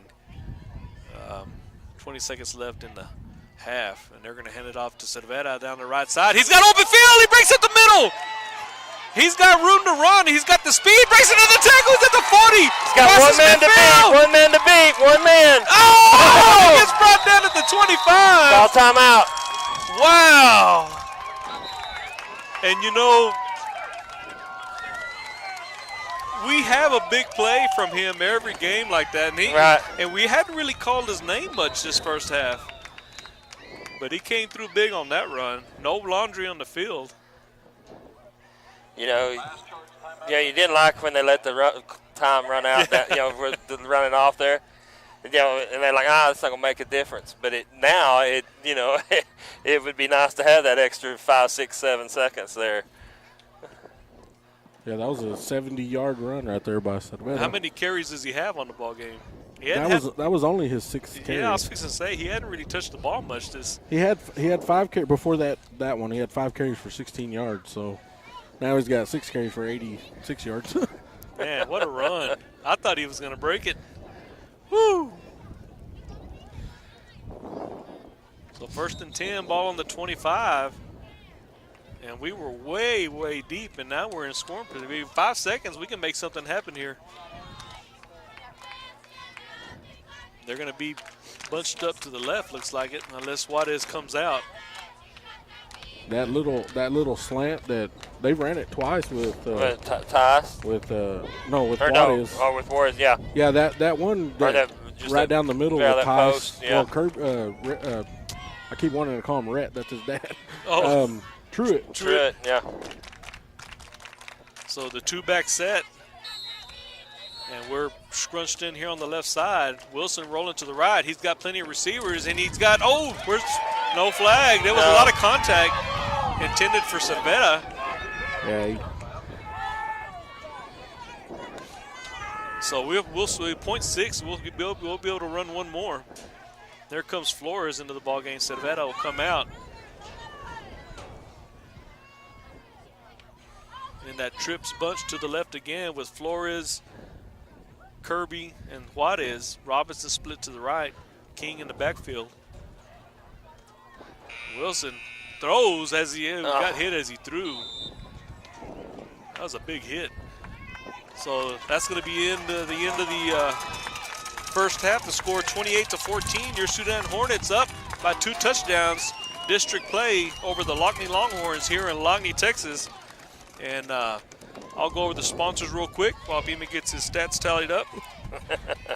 5-Star Tree Service, Chad King Farms, United Country Real Estate, M. Edwards Realty and Land, Montez Steel Buildings, Jetfire Barbecue, Twice the Ice, Hornet Chill, Rise Spot, Swift Lube and Oil Change, Sudan Medical Clinic, Lance Insurance, Seth Souter, The Prescription Shop in Littlefield, Micah Pratt, Texas Producers Co-op, Guile Robertson, K&K Pharmacy, Tow Pros, Chad Nichols, Harper Farms, Ryan and Greg Harper, Bailey County Electric Co-op, King Ag Aviation, Johnny King, Sawyer Construction, Larry Sawyer, Riot Solutions Incorporated, Clint Humphreys, 5 Area Telephone, Capital Farm Credit, Chase Lloyd, First United Bank in Sudan, and Sudan ISD. We'd like to thank all of our sponsors for allowing us to bring you Friday Night Lights, Sudan Hornets Football 2022 live here in Lockney, Texas. I'm Tim Rodriguez along with Joe Kai Schultz and Pima Salinas and DJ Province bringing you the visuals, and then Sam Merriman also producing us as far as being able to get us online on the Boxcast and through the SHS broadcast website. So stats real quick. You got Wilson, who is 5 of 16 for 146 yards, 3 touchdowns, and 7 carries for 63 yards on the ground also for Wilson. Cervera has 6 carries, 86 yards. He's got a couple catches as well for 12 yards. He has a touchdown rushing. King with one. Was that one carry? No, he's got a couple carries for a yard. 2 catches for 36 yards and a touchdown receiving. And then, of course, Robinson with that 1 catch for 44 yards and a touchdown. Defensively for the Hornets, got Jaden Conley. Jaden Conley's leading all tacklers right now with 8 tackles. 4 tackles for Castillo, 3 for Carr, 2 for Williams, 2 for Cervera. The interception by Robinson, like you said, he's having a good game both ways. And then you got Matthew Lopez with 3 tackles and a sack. So, Well, like I said, they're not going to play towards us. They'll be playing towards the home side. But this is the Sudan Bold Gold Band. They were reminded that they're performing tomorrow at Lowry Field for UIL. I believe their performance is at 3:20. And we're going to turn it over. That way you can hear the band. Just because I got a text from Sam Merriman. We'll be back for the second half. Come back and join us.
job, Max!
All right, and we're back. The Hornets are out of the locker rooms. The Lockney, okay, they're in the tunnel. I said Lockney's not out yet, but they're bouncing around in the tunnels. We're getting ready for the second half Tunnel's going to blow away. of the ball game. And if you're just joining us, the score is 28-14. Sudan Hornets with a 2-touchdown lead here. This is the second district ball game for Sudan. They're coming off a win over Hale Center last week at home, the district opener. And this is game 2 as the Lockney Longhorns. Sudan bounced on them quick, had 2 quick touchdowns, and we were rolling. And then they started giving the ball to Jimenez, and he just was powering away. He powered the Lockney to 2 touchdowns. And if it weren't for the failed 2-point conversion, we'd have been at a tie ball game. But they stalled on the 2 points, so we've had the lead the whole time. And then late in the second quarter, we're able to bounce up and get 2 more quick touchdowns and give us the 2-touchdown lead here to start the second half. And we're close to getting a third one there. Yeah, we were. Yeah. It was a shoestring tackle right there at the end that stopped Josh from having a 95-yard touchdown. Be anxious to see how when Lockney comes back out on offense, see if Jimenez is still as strong as he was. Because he was taking some pretty good shots there at the end in the last couple of series. He took some pretty good hits from the Hornets. So the first half, he was strong, but he got stronger as the half went on. So maybe going in at halftime, he's going to have to gear back up again. Well, and then we stopped him on that 2-point conversion. Yes. I think that hopefully got in his head a little bit. So there's the opening kickoff, and it's going to bounce into the hands of Marcelo King. He's going to pick it up, and he'll get hit immediately. And it was almost as he was trying to think about, should I pick it up or just fall on it? But the good thing about it is there was no fumble, so we're first and 10 to start off the second half. I think we're right at the 25. Looks like where they're going to set the down marker. Yeah. We'll see if Coach Cornelius starts the second half here in the third quarter with the speed offense, or if we're going to just take our time and get us a long, sustaining drive, just taking at a slower pace. Starting off with Marcelo King in the backfield with Trent Wilson. And he takes a snap. King will get the ball. He gets hit immediately off the handoff, but he's able to fall forward. May have gotten a yard or at least back to the line of scrimmage.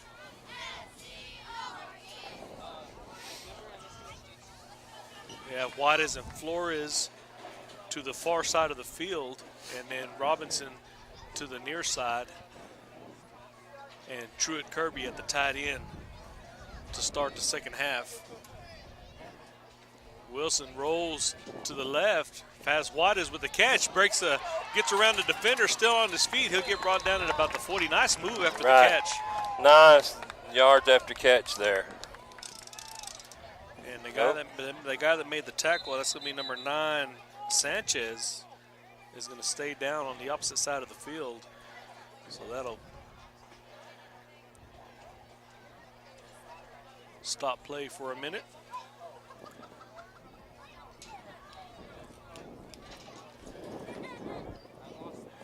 Okay, we got an injured player. Yes. For the Longhorns over there. Was that number 8, number 9? I think it's number 9, Sanchez. And he's the one that made the tackle. Yeah, number 8. Is it number 8? So that's Diaz.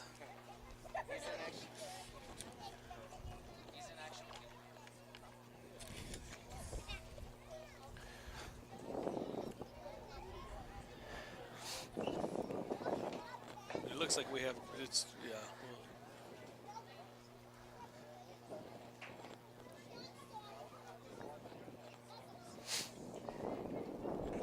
I was going to say, he looks like he's sitting up. Maybe he got a wind knocked out of him, or not real sure. I didn't pay attention to the tackle. Sometimes when you tackle them at the feet like that, you land on the feet. Yeah. Man, that pops your head. That's horrible. I guess that was number 9. You were right, because number 8's walking over here towards us. Some halftime scores for the district. Bovina up 36-13 over Crosbyton.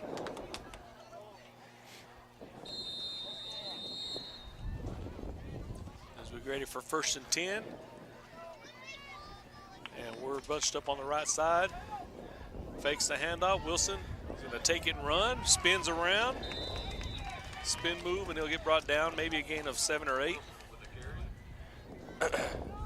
A nice job again by Trent to let that develop and get the most he could out of that play. And then halftime score for the other district game: Hale Center 14, Rawls 13. Ooh. Close game there in Hale Center. Wilson scrambling. Ooh! And he went down on his own. I don't think he meant to do. I think yeah. It's like his rug got pulled out from under him there. And I was, when you see someone go down non-contact, Yeah. he's able to pop back up, so that's a good sign. So it's going to bring up 3rd down and 3.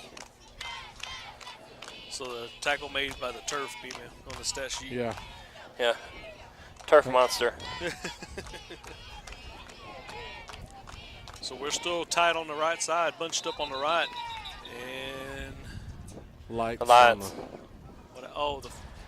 we have a vehicle. I think they're leaving, and I'm not too sure you can turn them lights off. I don't really know. Not on Yeah, these the newer cars- cars. These Yeah. new cars are kind of. You can't hardly get them to turn Right. off.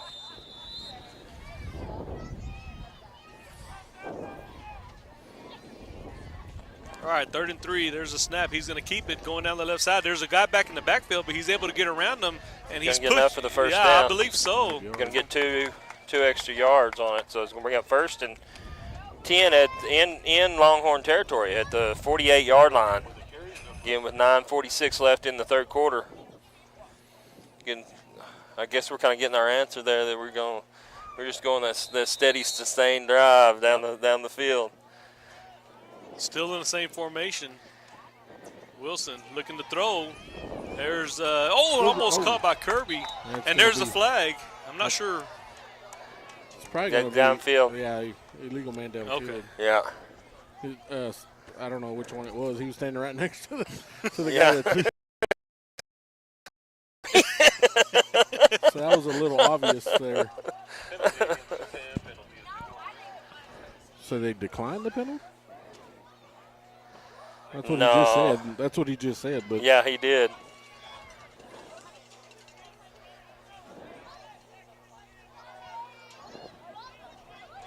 yeah, he went too far. I Well- don't know it should be a 5-yard penalty. I don't know.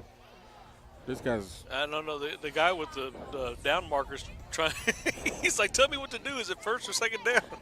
So if they decline it, then why are they moving it back to the? Well, Oh, they declined it. they declined it. They're moving it back Second up down. now. Yeah. So the down counted, incomplete pass. Yeah. So it's 2nd down, 2nd and 10.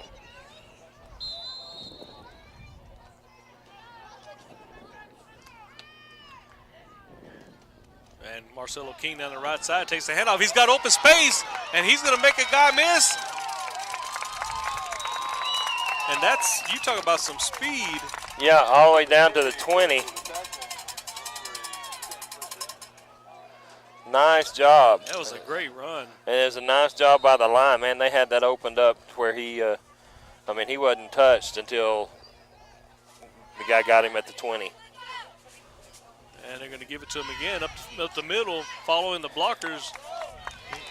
Another good run. Great blocking by Drew Carr and Jaden Conley.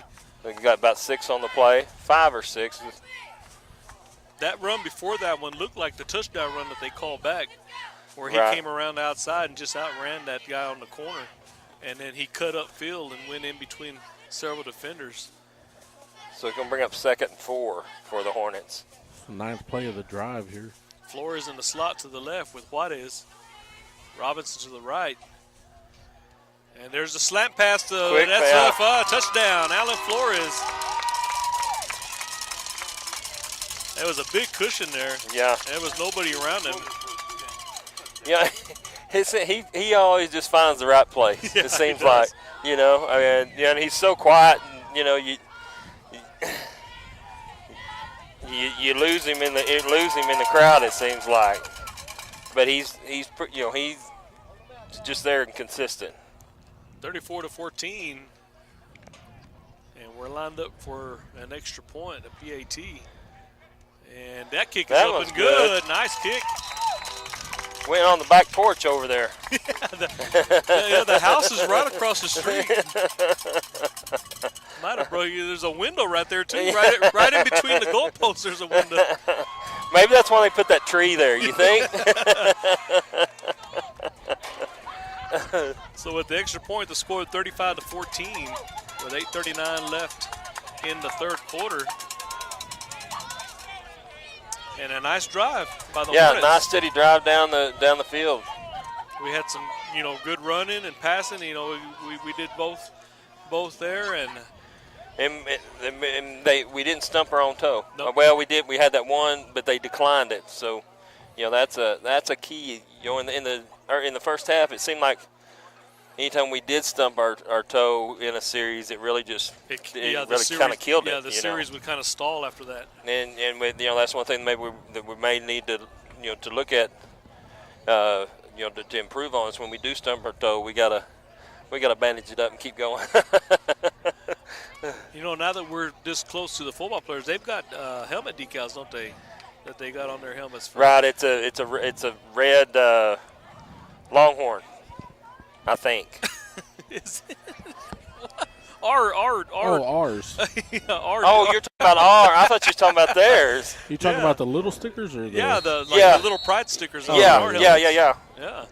My bad. I I was like, Timmy, you're just now seeing those red decals on the helmets.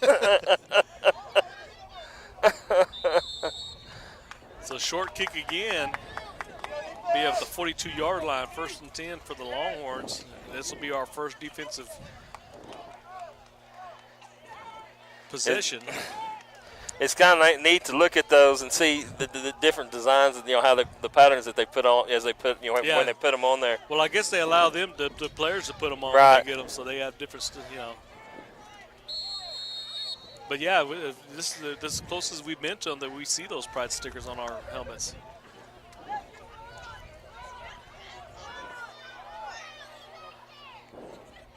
All right, 1st and 10. Jimenez in the backfield. He'll get the ball, and he'll get hit immediately. Still trying to, they drug him down. Yeah, Josh hit him, and then it kind of bounced off of him, but Josh kept up with it and got the tackle. Right. Drew Carr was in there on that tackle as well. We did a good job of just allowing him, 2 yards on the play.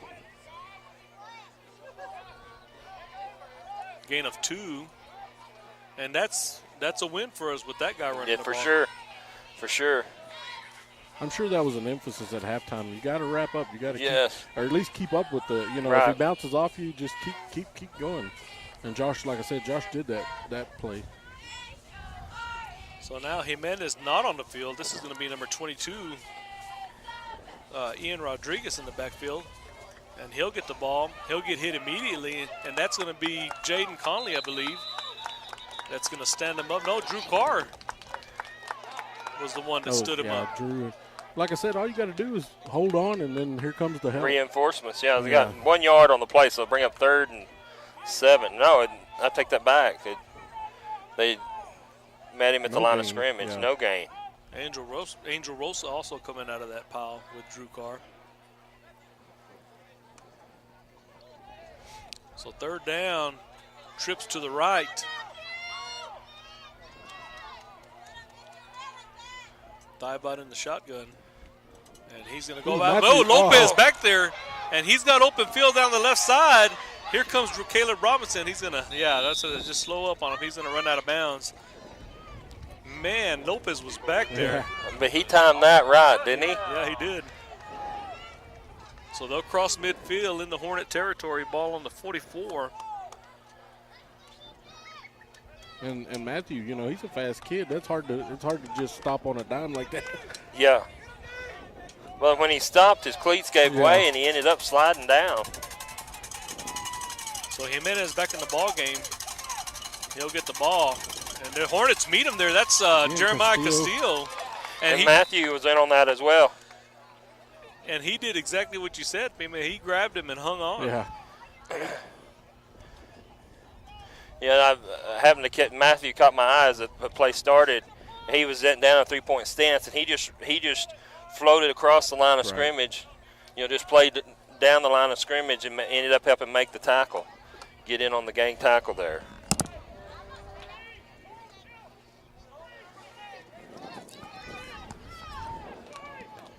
So 2nd and 8. Jimenez with the ball coming down the left side. There's a holding. Yeah, that was number 10, had Drew Carr. Good grief. Obvious call there. No flag on the play. It'll be first down for the Longhorns. I didn't even see who made the tackle because I was watching the hold. That was Marcelo. Marcelo? Yeah.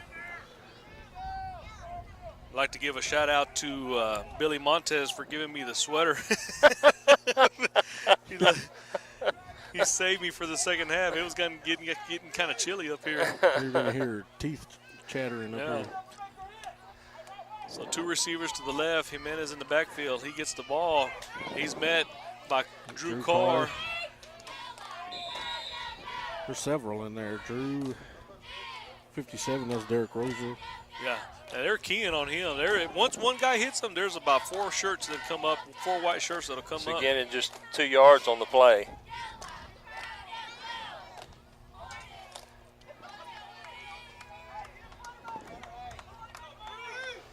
So we have Rosa, Castillo, and Williams on the D-line. Still no substitution. Those guys have been out there this entire drive. And Matthew Lopez.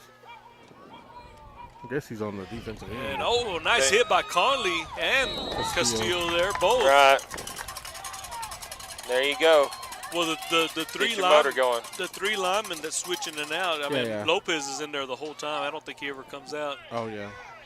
Oh, no, you were just talking about the guys on the on the line. Now Lopez and Cervera, they put their hand down on the line, but they don't ever just stay there. Yeah, they don't ever get swapped in and out.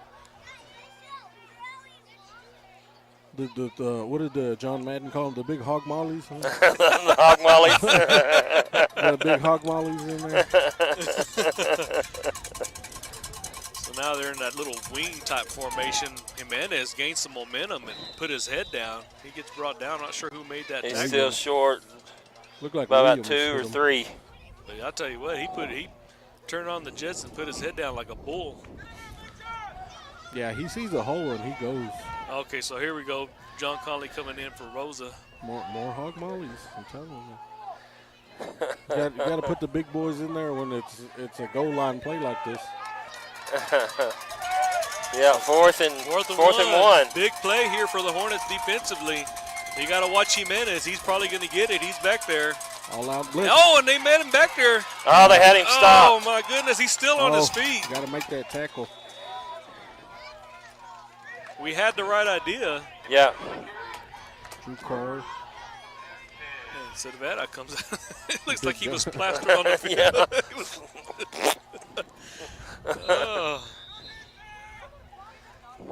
So a fresh set of downs for Lockney. And the first down marker's what, at about the 4 or 5? 5 Yes, sir. Ball at on the 60, 6. yeah. Jimenez trying to find the hole. He gets hit. No hole for him to go through. Drew Carr and Castillo. Yeah, Castillo. I think I saw who's 74? Jesus Salas? Yes. Or maybe it had to be John. Yeah, it was 75. Yeah, 75. I saw a 7. I didn't know if it was. I was about to say Jesus is over here. Either that or he teleported over here. So this third quarter flying by. We're at 3:30. And Jimenez, once again, he'll get hit by John Conley there. He's going to pull him back.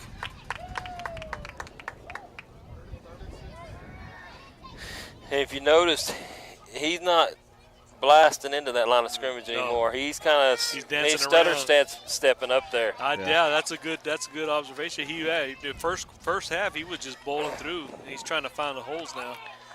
That might be, like you said, he's taking a couple of hits. Right. And he's thinking about it now. And I'm not sure who it is, but I think somebody. Jimenez up the middle again.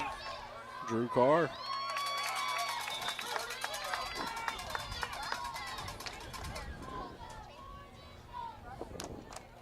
It's going to be, I think, Boy, fourth that and 2. down. Another big fourth down 2 or play. 3, maybe 3. Yeah.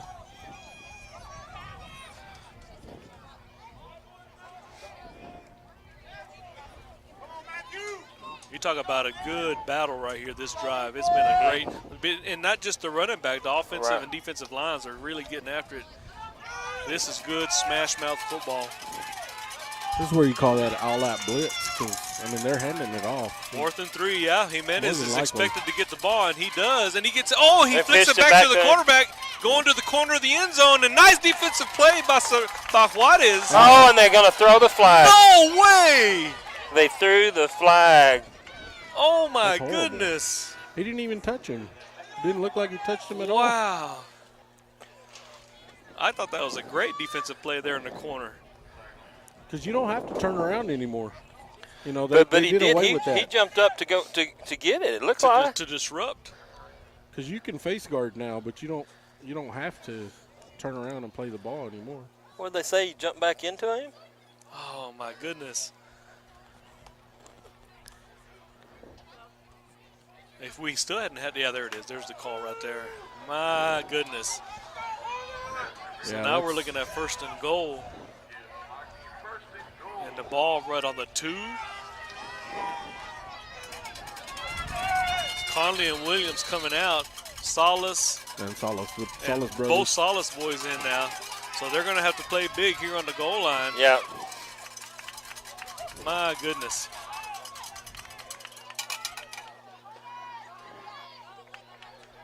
So they're all bunched up. Kind of a jumbo package for the Longhorns. And there's Jimenez going down the right side. He gets met in the backfield. He gets hit. They're trying to keep him from going into the end zone. I think they're going to. Think they held him. Castillo was the first one to make contact. I'm not sure who the second guy was that stood him up.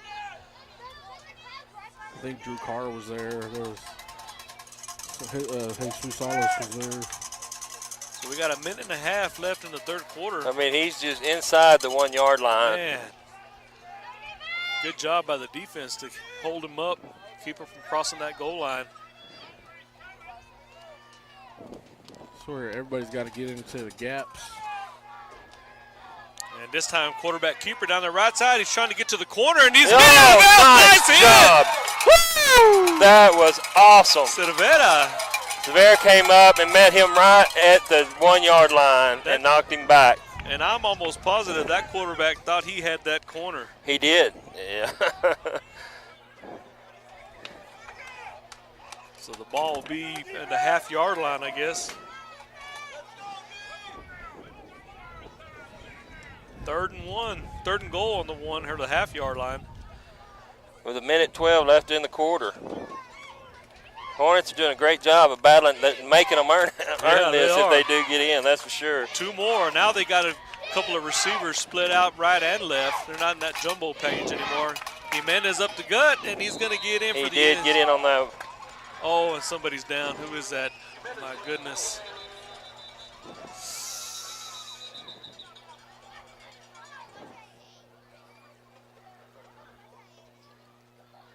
Jesus Salas. Yeah, 74. 74. Might have got cut block or some kind of. Maybe.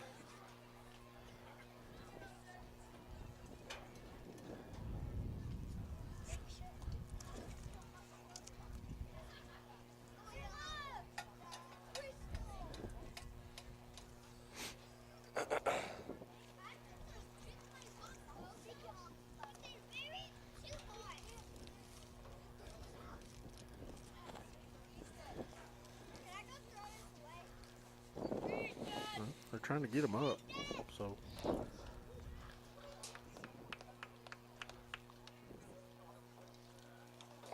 It's like a left knee injury or something, left leg.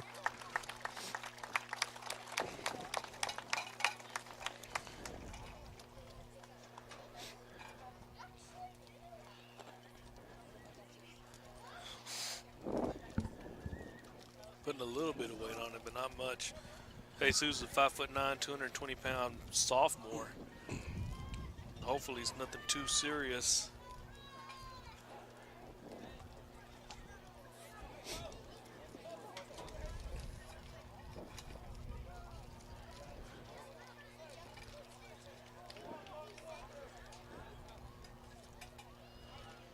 Yeah, sometimes when you're playing on the offensive and defensive line, you're engaged with somebody. Right. And you just, Yeah. I mean, not intentional, just get Right. hit. Yeah, just get by- rolled up on. Yeah. Yeah.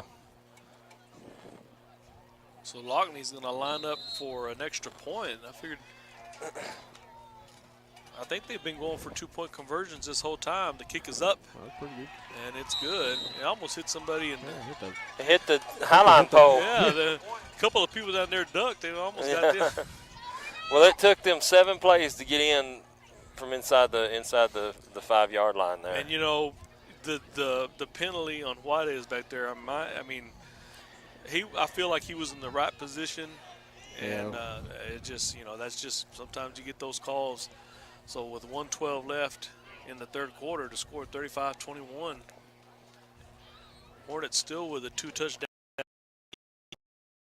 And I believe we just had the 2 drives right here in the third quarter. Yeah, We've yeah. had one possession apiece. Yeah. Yeah, so that the clock Just kept rolling and kept rolling. rolling, especially when Lockney had the ball because they never really went to the air. The only time they did was that pass interference That call. pass interference, yep. Yeah, so they are looking at They're looking at his left knee here on the sideline. So King and White is back deep for the Hornets.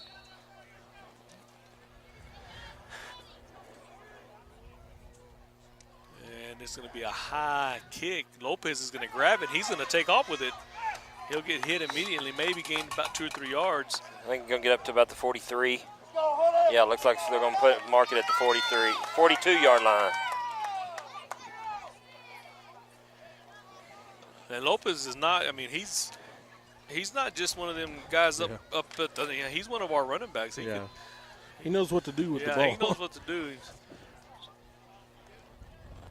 So Cervera going to come out. I think Marcelo was the running back through the majority of that first drive. So it looks like John Conley's going to go in for Solace. On the offensive line, that's right. Cervera gets the ball. He has a hole across the 50, 40, spin move, juke Oh, my move, goodness. and he'll get brought down at about the 26. Nice running there. Was this a video game? Who's controlling that guy? Yeah, the juke stick on the. That's his first carry of the And second half. I wish, like I said, I didn't see the block. There was a really good block that cleared him for that run there.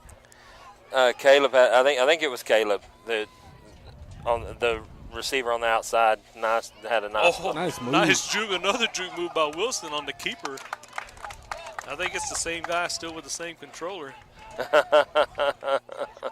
Well, he's doing a good job anyway. The juke stick. The juke stick, that's what it's called on the video game Or the controller. hit stick. 2nd and 1. Right at the clock running right at 30 seconds. And What's it on the 16-yard line? 17? Yeah, 17. so we've got about, they'll have to snap the ball about 3 seconds difference on the play clock and the Cervera in the backfield again. He'll take the handoff up the middle following number 77 and he'll get brought down. Nice run, and that's going to get inside the 10. Yes. Yeah, he's at the 5. Right at the 5. And the clock stops to move the chains, but there it goes. That'll be the end of the third quarter. Go a long ways to go to the other end. Yeah. 95-yard walk. Yeah. All right, so we'll go over the sponsors as we go get ready for the fourth quarter here. We have Sudan ISD, First United Bank in Sudan, Capital Farm Credit, Chase Lloyd, 5 Area Telephone, Ride Solutions Incorporated, Clint Humphreys, Sawyer Construction, Larry Sawyer, King Ag Aviation, Johnny King, Bailey County Electric Co-op, Red Wagon and GWG Farms, Ryan and Greg Harper. Topros, Chad Nichols. K&K Pharmacy. Texas Producers Co-op, Guy Robertson. The prescription shop in Littlefield, Micah Pratt. Lance Insurance, Seth Souter. Sudan Medical Clinic. Swift Lube and Oil Change. Rye Spot. Twice the Ice, Hornet Chill. Jetfire Barbecue. Montez Steel Buildings. United Country Real Estate, M. Edwards Realty and Land, Chad King Farms, and 5 Star Tree Service. We'd like to thank all of our sponsors for allowing us to bring you the broadcast tonight. 35-21 ball game, start of the fourth quarter. You were talking earlier about glad that Billy let you borrow his sweater. It was one of the second years that we did the broadcast, and Brandon and I were doing the broadcast, and he shows up over there, and it had been like today. And then it turned off cold. I mean, cold. And he had every jacket and every pair of gloves that I had in my pickup on. I happened to grab some when I left the house, and he was bundled up, and he was still cold. Brandon, he was cold-natured. I didn't think he's going to make it through the game. Well, luckily it's not that cold tonight. This is just a little pullover sweater, but it's doing the job on the wind. That's what was getting me, was that breeze. All right, first play of the fourth quarter, 2-back set. And fake handoff, and that's going to be Wilson. Did he get in? Yes, Touchdown. He got in. Yes, he did. QB1. Got a push right there at the end to get in. So quick score by the Hornets. Make it 41. 41-21.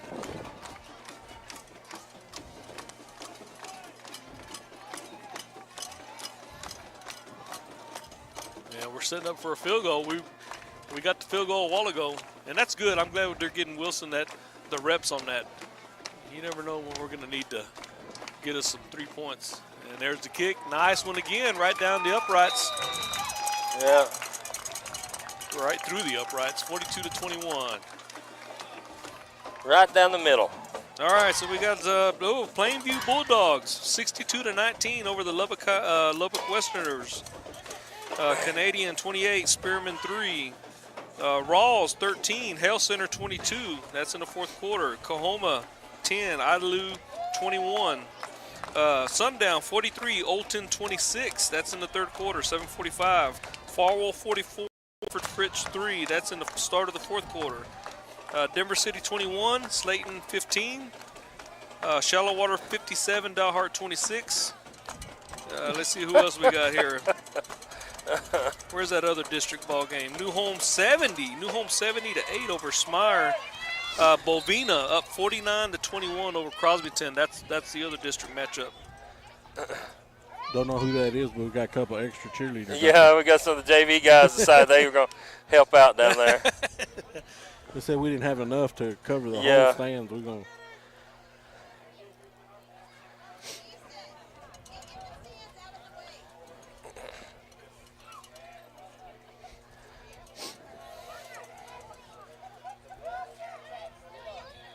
So it was that Julian Salas getting ready to kick off. Do they alternate between Julian and Lopez on that kickoff, one or the other? Yeah, they got all three. All three of them are up here. It's usually Jesus that That's kicks right. it. And that's going to be, it's going to roll out of bounds. A little bit too much on that one.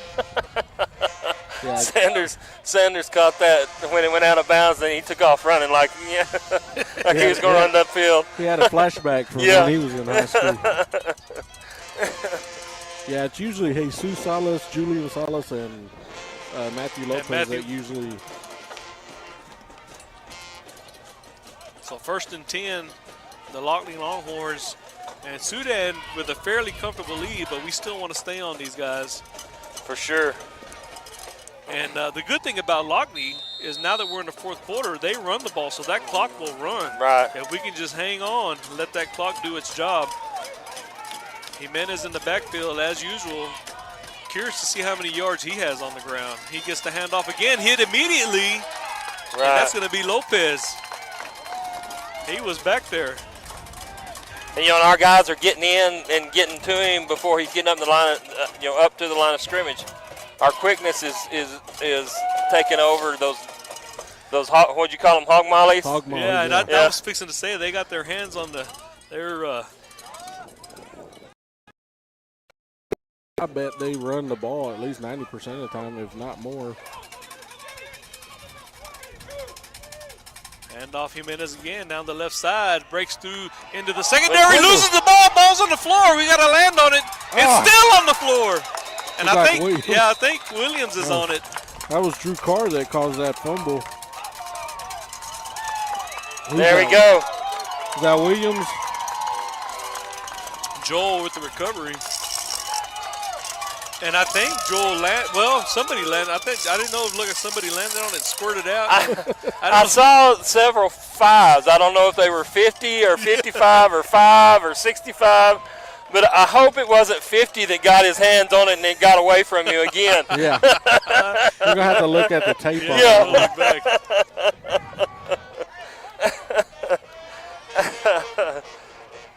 I think if it was Jeremiah, he'd let everybody know. Yeah, if he got it, yeah. So I'm not sure if they're trying to discuss a timeout. Yeah, timeout Lockney. Yeah. I was about to say, you can't replay it.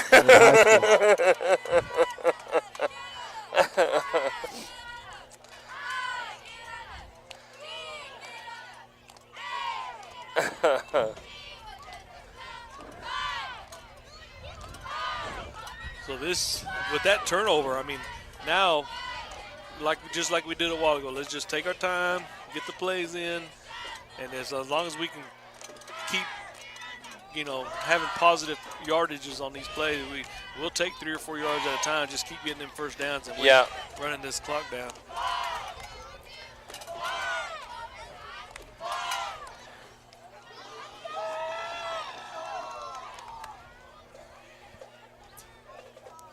You got your stuff set up to where we can do the interview afterwards? No, I don't. But we can set it up. Yeah. Okay. It won't take much. Well, there's.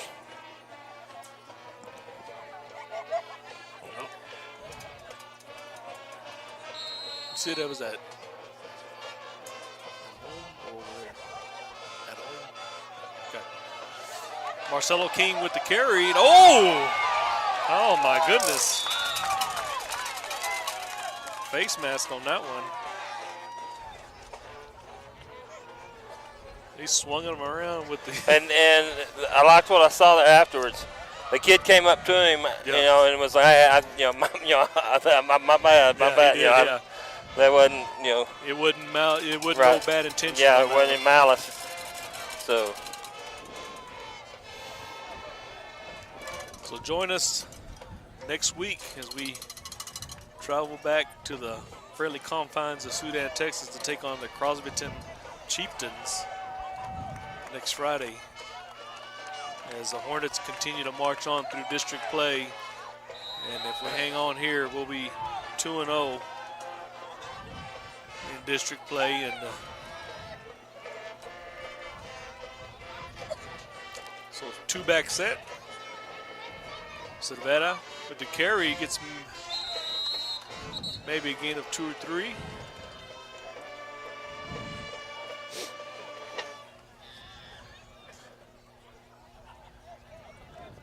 Main thing is that the clock continues to tick down. So they're going to give them 2 yards. And like I said, I think if we were in Sudan, it would have been a 3-yard. It would have been a 3-yard gain.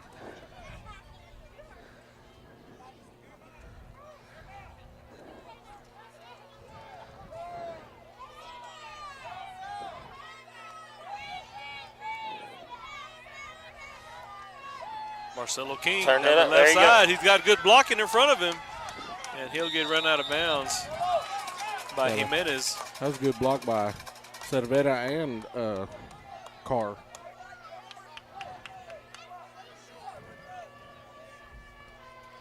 The only bad thing is he got run out of bounds. Yeah. And I think those 2 guys from Lockney, they kind of held him up. Well, they didn't try and tackle him. They grabbed him and they didn't. I think they kind of knew what they were doing to stop that clock. Oh, free play. Free play. And there's Suarez. Oh, nice move. Still on his feet. Yeah.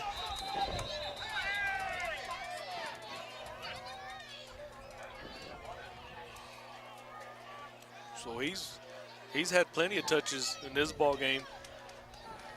Targeted quite a bit by Wilson. It always amazes me that real quick pass, and you do get pretty good yardage out of it most of the time. They're pretty elusive. There's Cervera down the right side following King. Gets around the corner, and he'll slide. Yeah, there you go. Yeah, he slid in he bounds. stopped. Good job. It's like 5 yards. Yeah, because I imagine they were going to try and do the same thing, hold him up and Push him out of bounds. Right. push him out. Nice blocking by King running that Right. way. Like 7 yards on that play. Thought it was 5. Marcelo. They were wanting to unsportsmanlike because he slid and then they hit him after he was down. Okay. After he gave up the Yeah, play. he gave himself up. A real smart play because he stayed in bounds. Yeah, Right. smart move by the senior.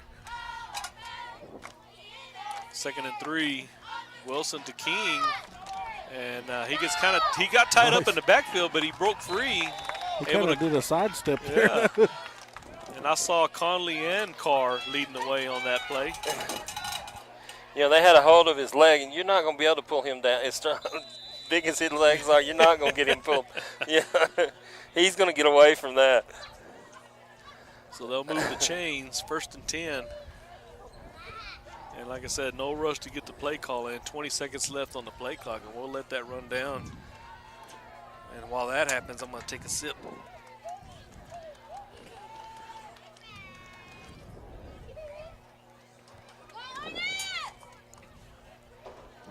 Wilson, the keeper, down the right side. There's a flag. I think they're going to get us on the. He got inside the 5-yard line. Yep. Yeah, he's going to. I think he threw it on Truitt there. Yeah. I didn't see him holding, but, I mean, they say you can call holding on every play, but, I mean, you got to let them play sometimes.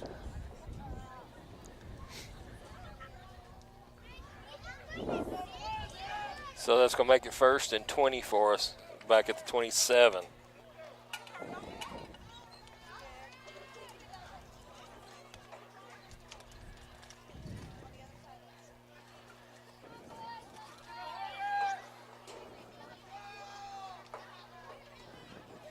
I don't know. I watched the JV ball game. I was working concession stand during the junior high. Did the junior high boys get the wins as well? Yes. Did they? Yes, Good. they did. The 8th grade played Lockney, and the 7th grade played Idalou. Marcelo King with the carry. Might have just made it back to the line of scrimmage. He's lost I a think they yard. lost a yard, yeah.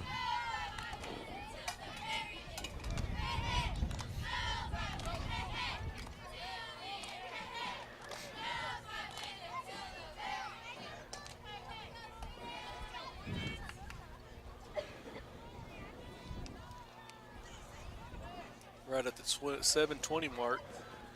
Still got about 10 seconds left on the play clock.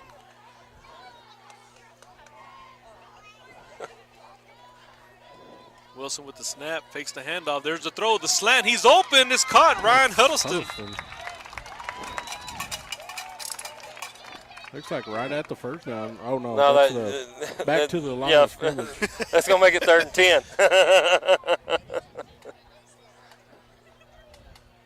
Nice catch. Ryan, is he junior? Yeah, he's a Yes. junior. 6'4". He's got plenty of height. Nice catch. Caught it with his hands. What's the ball on, the 16? Yes, sir.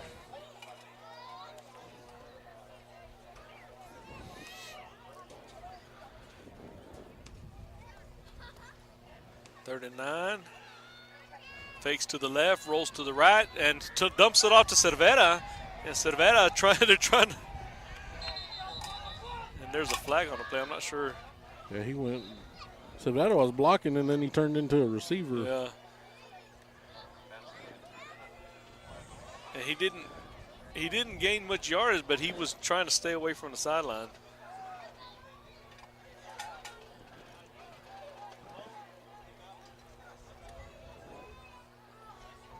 Well, I didn't see any Hornets. I don't know what happened over there, so it's had to be a.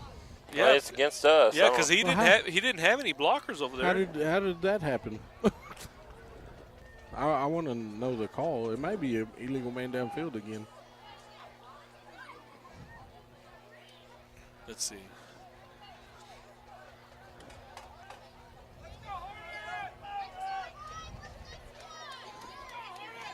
I don't know what the call was. Well, it had to be. It's a 15-yard penalty. It had to be.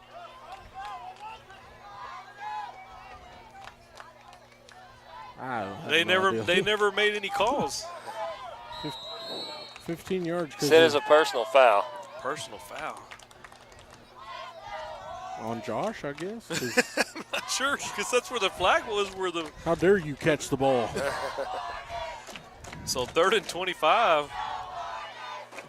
Definitely should be going to the air here. And there it is. Got a man open. Alan Flores with the catch. And he's going to get brought down at about the 11. And Wilson put that right in between those 3 defenders. Yeah. That was a nice throw. Yes, it was. Flores, all he had to do was turn around and pick his hands up. That ball was there. Great placement by QB1. So 4th and about 5, it looks like.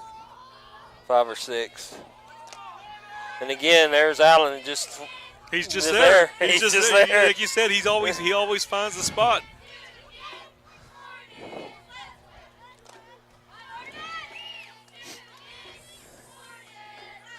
The good thing about Wilson, all 3 of these receivers that are on the field will be back next year with him.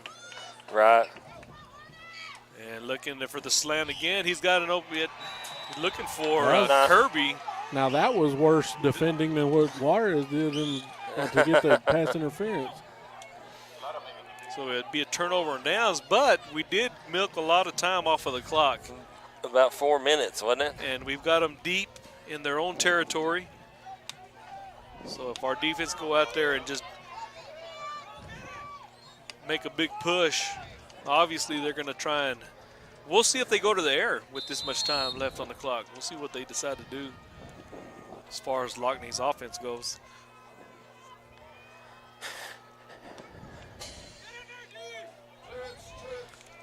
So we got they've spread it out this time. They did. We'll see. And he'll roll out to the left. He doesn't really have anybody. Intercepted by Juarez inside the 20. Trying to get open, or trying to get up, find a gap to get into the end zone. He'll get brought down at about the 5. Well, he almost got all the way in, didn't he? I thought he was going to get her done. He was trying to find a gap in those tacklers to see he can cut up field.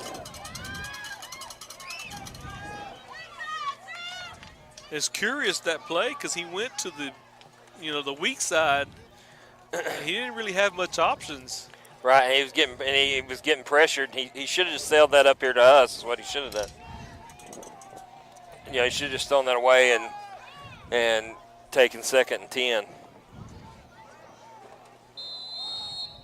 1st and goal, ball on the, the 4? Yes, sir.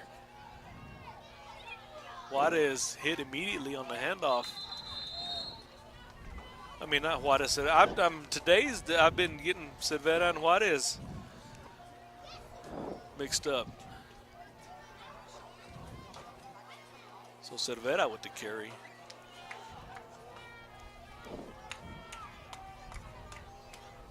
Yeah, lost a couple on that one.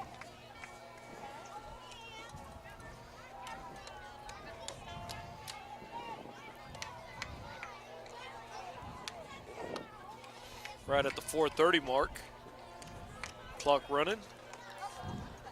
Play clock at 8.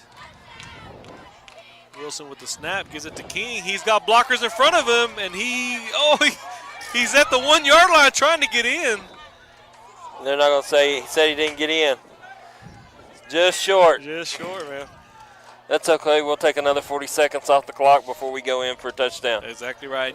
When you see those plays and you see about 3 or 4 white shirts in front of them, I mean, that's just great blocking, executing on as far as blocking there. The guy's pulling out in front of him and makes it easy on a running back when you see those guys in front of him. Right.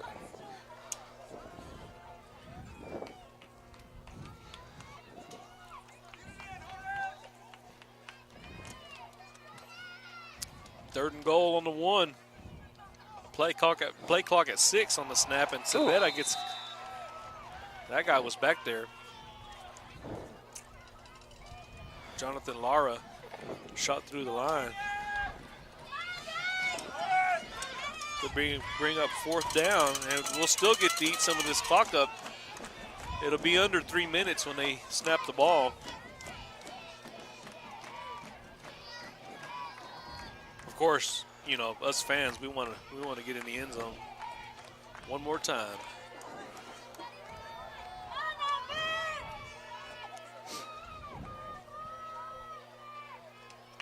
Two-back set. Huddleston and Vargas, you receive. And Wilson with the keeper up the middle. He's in for the touchdown. 2:37 left in the ball game. Touchdown, Trent Wilson. And that's just a cherry on top for this ball game. 48-21 pending the extra point.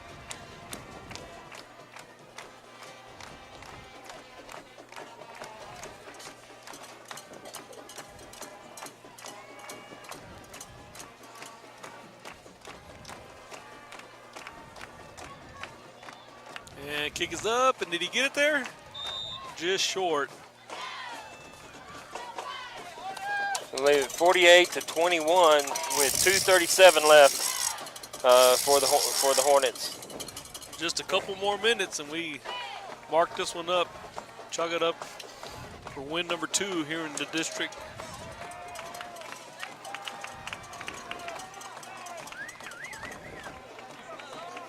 Next week we'll be going home to play Crosbyton, and Crosbyton with about 4 minutes left in their ball game. Bovina with the 63-21 lead in that ball game in Crosbyton. Yeah, and Crosbyton is, they're like what Spring Lake Earth used to do. They're actually 1A, but they in football, so we won't see them in basketball season. Oh, okay. Because they'll play 1A basketball schedule, but they petitioned to play 11-man football. So with that, is that how I guess we absorb New Deal into that basketball? Right. They have New Deal's in the Barnard Right. basketball district. Speaking of girls basketball workouts start Wednesday. Do they really? Yeah, season workouts. I'm so excited for that. Yeah. I'm pretty sure they're not. They're pretty excited about getting going. So they're going to run this one back. He has nowhere to go. He's still on his feet, and he's able to actually break some tackles. He'll get brought out of bounds. And I think they're going to just say that was momentum for Kirby.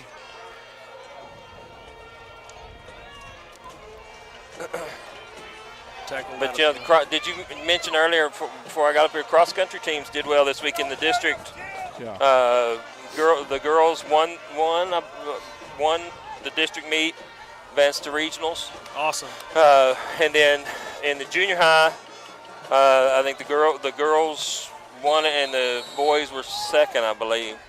We need to find out when those regionals are. Will be. Oh.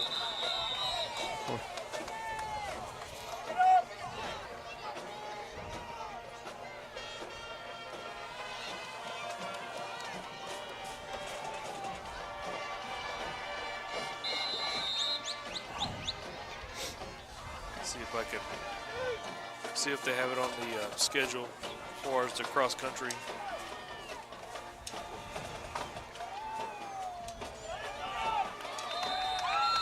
Oh, Hornets back there.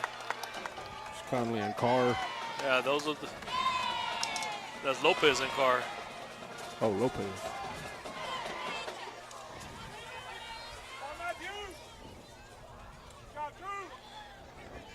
Hornets did a really good job of keying on that and looking for a loss of another 2 yards or another yard. And big hit in the backfield, still on his feet. And that was number 72. That's Armendariz with the tackle, but he wasn't the one that had the big hit. Was that Conley that was back there I that believe met him? so, yeah. You could hear the pop a little bit up here, couldn't you? Let's see. I'm trying to see if I can. It's going to make it 3rd and 17 for the Longhorns with 1:20 left in the ball game. Regional cross country will be at May Simmons on October 24th. So a couple of weeks. Right. Week after next. Looking back. Monday week, I believe. He's going deep. He's got a man open, and that was great defensive play by Robinson. He had the step on him, and the pass was actually on target, but he was able to jump up and get a hand on it. Yeah, just enough on it. Pass deflection there by Robinson. So it's going to bring up 4th down for the Longhorns. So we're under a minute left in this ball game. 58 seconds left.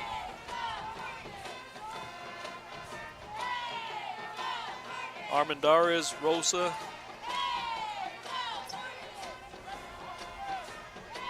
And it looks like they've got Matthew. It's kind of like a nickel or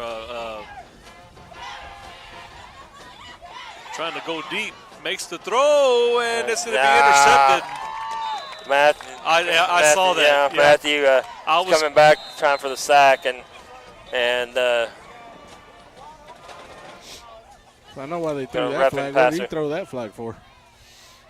I was curious. I saw after the throw, I saw that hit, and I didn't know if they were going to get him on that one.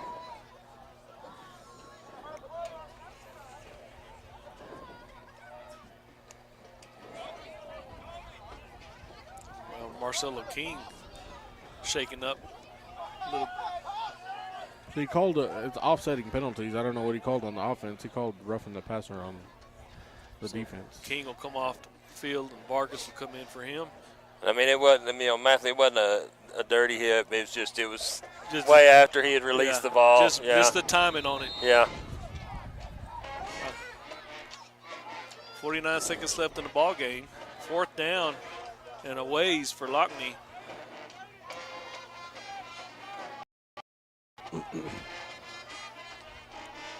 So their trips to the right, spread out.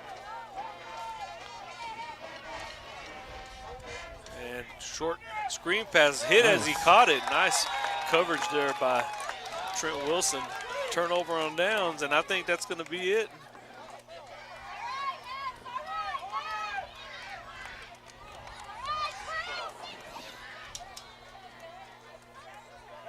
Couple of snaps here. We'll call it a night.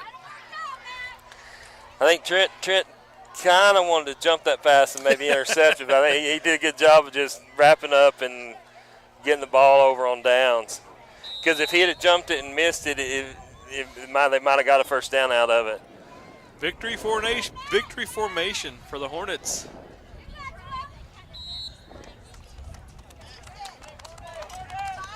There it is. Great job. Nice way to start district off with two victories. So I'll slip down there and we'll get ready to do this here. Okay, yeah, I'll make sure I get ready for your call. And it looks like we'll have to snap it. Well, no, we won't have to snap it again, looks like it. Yeah, they set the ball after. Yeah, that's going to be ball game. So the score, 48-21 will be the final. Sudan Hornets with the big win, going 2-0 in the district. And Joe Kyle will make his way to the field to interview Coach Corrin. I'm going to go over the sponsors one more time while Pima goes over his stats as the buzzer sounds to end the ball game. Sudan ISD, First United Bank in Sudan, Capital Farm Credit, Chase Lloyd, 5-Area Telephone, Ride Solutions Incorporated, Clint Humphreys, Sawyer Construction, Larry Sawyer, King Ag Aviation, Johnny King, Bailey County Electric Co-op, Harper Farms, Red Wagon, and GWG Farms, Ryan and Greg Harper, Tow Pros, Chad Nichols, K&K Pharmacy, Texas Producers Co-op, Gal Robertson, The Prescription Shop in Littleville, Micah Pratt, Lance Insurance, Seth Souter, Sudan Medical Clinic, Swift Lube and Oil Change, Rye Spot, Twice the Ice, Hornet Chill, Jetfire Barbecue, Montez Steel Buildings, United Country Real Estate, M. Edwards Realty and Land, Chad King Farms, and 5 Star Tree Service. We'd like to thank all of our sponsors for allowing us to bring you the broadcast tonight here in Lockney, Texas. Big win by the Sudan Hornets, and we're going to go over some Stats real quick. some game stats, and then we'll probably have to do we'll have the plan of the school song, and then the coach will have his meeting, and after that meeting concludes, we'll have the call from Joe Kai as he interviews Coach Cornelius to get his thoughts on the win. Tonight's stats: Wilson was 15 of 23, 182 yards and 4 touchdowns through the air. On the ground, eight carries, 93 yards and 2 touchdowns. 1 catch for 10 yards for Huddleston. Robinson had that 1 catch for 44 yards and a touchdown. Kirby with 1 catch for 5 yards. King was pretty much everywhere. 9 carries, 50 yards, 2 catches for 36 yards and a touchdown. Flores with 2 catches, 35 yards and a touchdown. Josh Sedveta had 12 carries, 143 yards and 1 touchdown rushing, 2 catches for 12 yards. Juarez had 5 catches, 44 yards and a touchdown. Then Zeisen with 1 catch for 27 yards. And then defensively for the Hornets, Drew Carr with 12 tackles. Nice. Jaden Conley had 10, 9 for Castillo.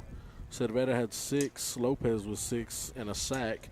We had 2 interceptions, Robinson and Juarez, and Williams that fumble recovery. Drew Carr had that forced fumble. So real all-around defensive.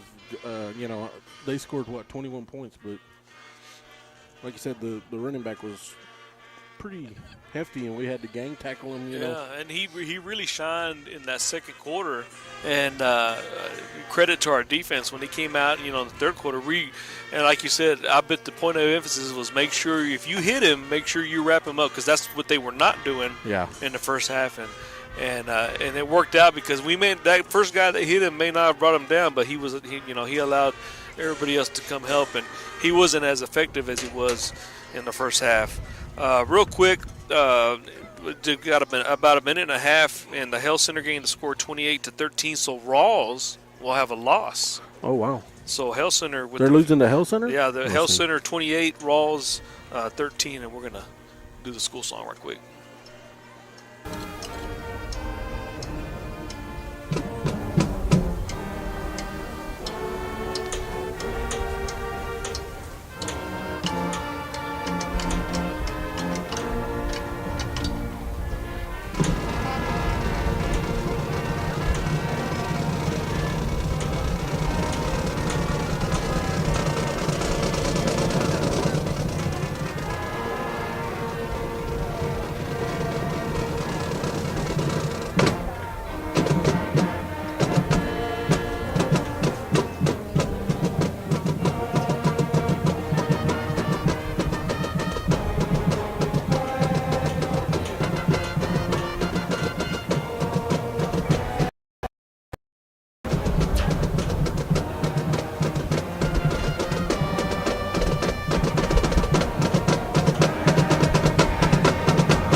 Who had the same record as we did. I believe before the season started, well, at least in that book, Dave Campbell's has Rawls as being a favorite to win the district. So I think it was Rawls, Bovina, Sudan. Lockney, and Crosbyton. It had to be Crosbyton, I think. Anyway. Well, the other game, which you're talking about, Bovina, they won. That's a final 63-21 over Crosby. So Bovina had a big game. Now Bovina is the common opponent for us. They're always in our district, right? So, and that's always, like I said, that's always an interesting game. That's a big rivalry that's been going on for several years. And but overall, this game, I'm not saying that we had our moments because we played well the whole time. It's just that they adjusted in the second quarter.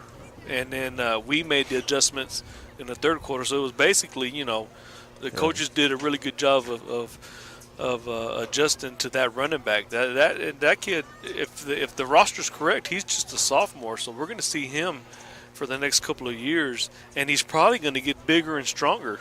Yeah. You know what I mean? Yeah, but hopefully, we got a young team. They have 9 seniors. Next year we'll have 12 seniors because we got 12 juniors this year. Yeah. So and they're we'll all have 12. We'll have 12 seniors next year, and hopefully we can be a better team. Like you said, we'll have Wilson, and he'll have the receiving He'll have core. all Most his of the receivers. Yep. The only school player that will be short on. Here's Joe Kai here. We're gonna turn it over to him, and he'll be interviewing Coach Cornelius. Hello. Hey, Timmy. Yes, sir. Hey, I got Coach Cornelius down here. 2-0 in district. Good deal, huh? Good deal. Good deal. Started out, I know that, after last week you wanted to get started out fast, and you did. It's there, 2 series, but we battled back. Yeah. I think scoring fast and relatively easy like we did, I think that kind of worked against us. I think we got a little complacent and kind of took things for granted. And then we wasted 2 series in there that we didn't need to waste. And then now, now we're kind of behind the 8 ball, and we let them kind of give them some life and let them battle back. But overall, I was proud of the way our guys persevered. And we when we had to get a stop, we got to stop, and we were really efficient after those 2 missed drives. Right. And concerned about that. Hopefully things aren't as bad as what they look like there when it first happened. Yeah, I just always wait I try not to make rash judgments on those things. Just wait to see what the doctors say. Sometimes it turns out to be serious, but our hearts and prayers are with Jesus right now. Right. We're hoping for good news. Right. And I kind of got tickled when we blocked the punt. Jeremiah, I think he thought he had a touchdown before, and so I know that he's going to get some ribbon about that. But you got to like the energy that those guys were.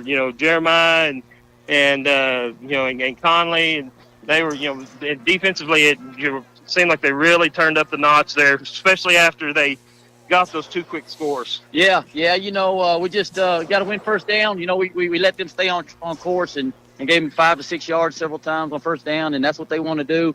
We're going to clean some things up, and I have no doubt, next time we'll come back, we'll be a little better against the run. And I think as the game went on, our quickness helped us in. We were worried about the big guys on the line, and then their big running back. Our quickness of getting around those guys, and then we were laying some pretty good licks on him there. The late first half and then the early second half, and I think that was a factor in the way things ended up. Yeah, definitely. I think we wore them down a little bit, and then our speed on offense also got us some big plays, and just real proud of the team effort. We got a lot of contributions from a lot of guys. Yeah. It's we were talking about Allen. Just looking back over Allen Flores, it seems like he's always just in the right spot. Yeah. He's real mild mannered and quiet, and you don't see him do a lot of stuff, but he's always where you need him when you need him. Yes, sir. So anyway, but. Again, congratulations, Coach. Again, thanks for everything you do, and we'll get ready for Crosby next week. Yes, sir. All right, thank you, Coach. Thank you. All right, thanks, Timmy. All right, thank you, Joe Kai. All right, I'm Tim Rodriguez. That was Joe Kai Schultz, Pima Salinas. DJ, we got a long way home. We'll wrap this up. And join us next Friday as we back at home against Crosbyton, looking to go 3-0. Thanks for joining us, and we'll see you next week.